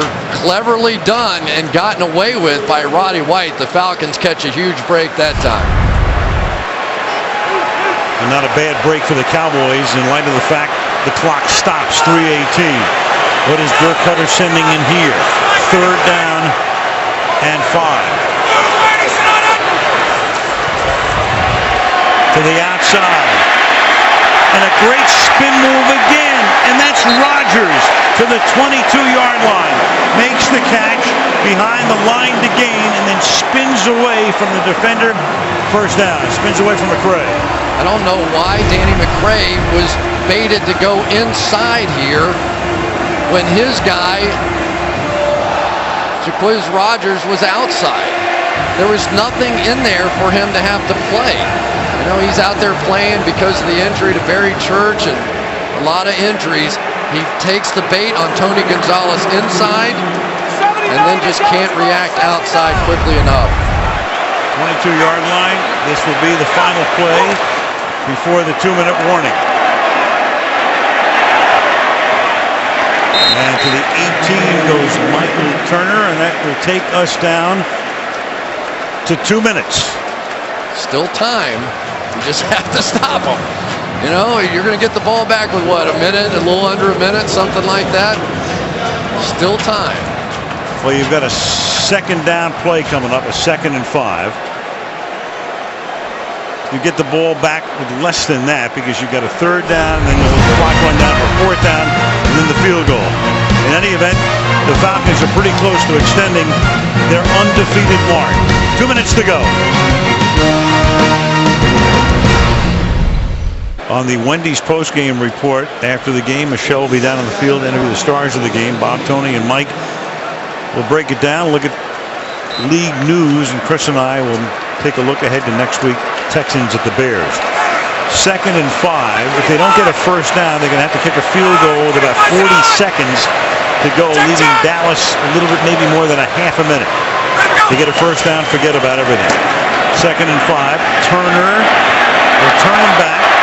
And Turner will get stopped about 4 yards short of the first down at the 11-yard line. Now they let the play clock go down and snap this one with about 1:20 or so left.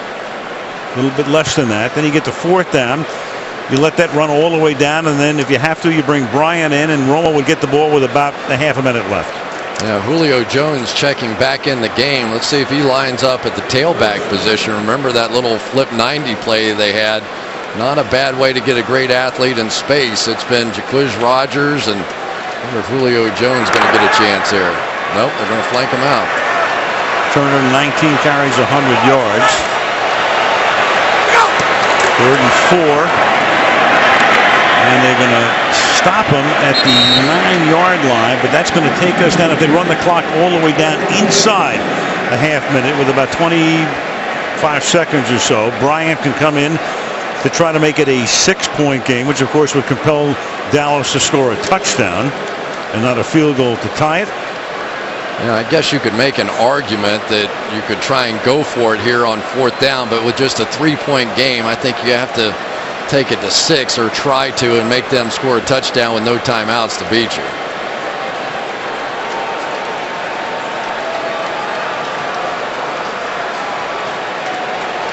And they'll run it all the way down, and Romo will get the ball back with even less time because those Turner runs actually took some extra time off the clock. Well, for Orlando Scandrick, probably be in the headlines tomorrow, but not for the good reasons. He missed a tackle there that would have had the Cowboys off the field. Holding call there that would have had the Cowboys off the field. And then it was Danny McCray with a misread on Jacquizz Rodgers. And I'm telling you, this Jacquizz Rodgers factor coming out of the backfield is something they didn't really use much last year and has been huge. 32-yard field goal attempt to try to make it a 6-point lead.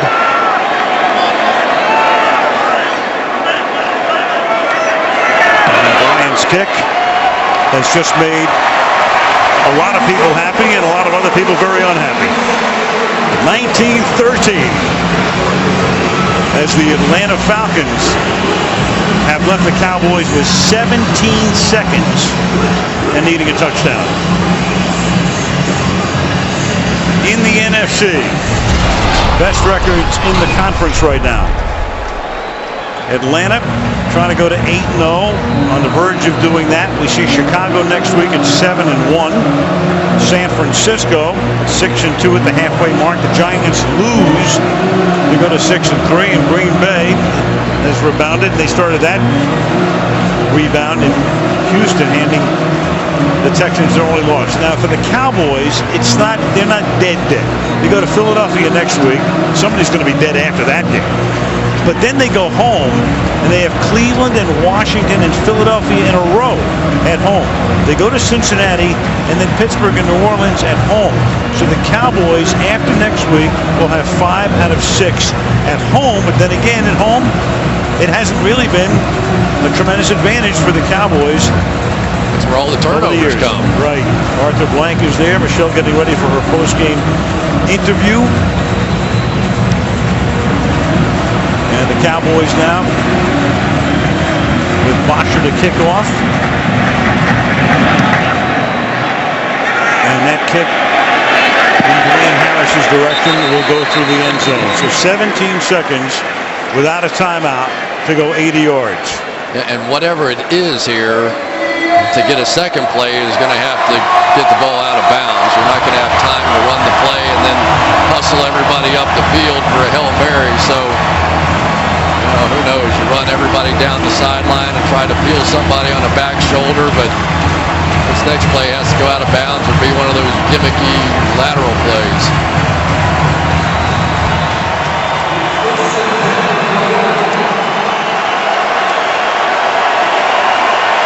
Bryant and Austin both come to the right side. 3-man rush. And that's Witten. He'll step out of bounds at the 26-yard line. So now you need 74 yards in 13 seconds. Yeah, you need about 74 more of those passes. What is that? That's 6 yards and more importantly 4 seconds.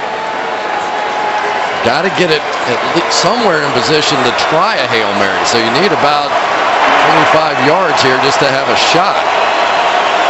Well, Romo did throw that one about 65 yards earlier in the game. In the air, exactly 65 from the line of scrimmage to Ogletree.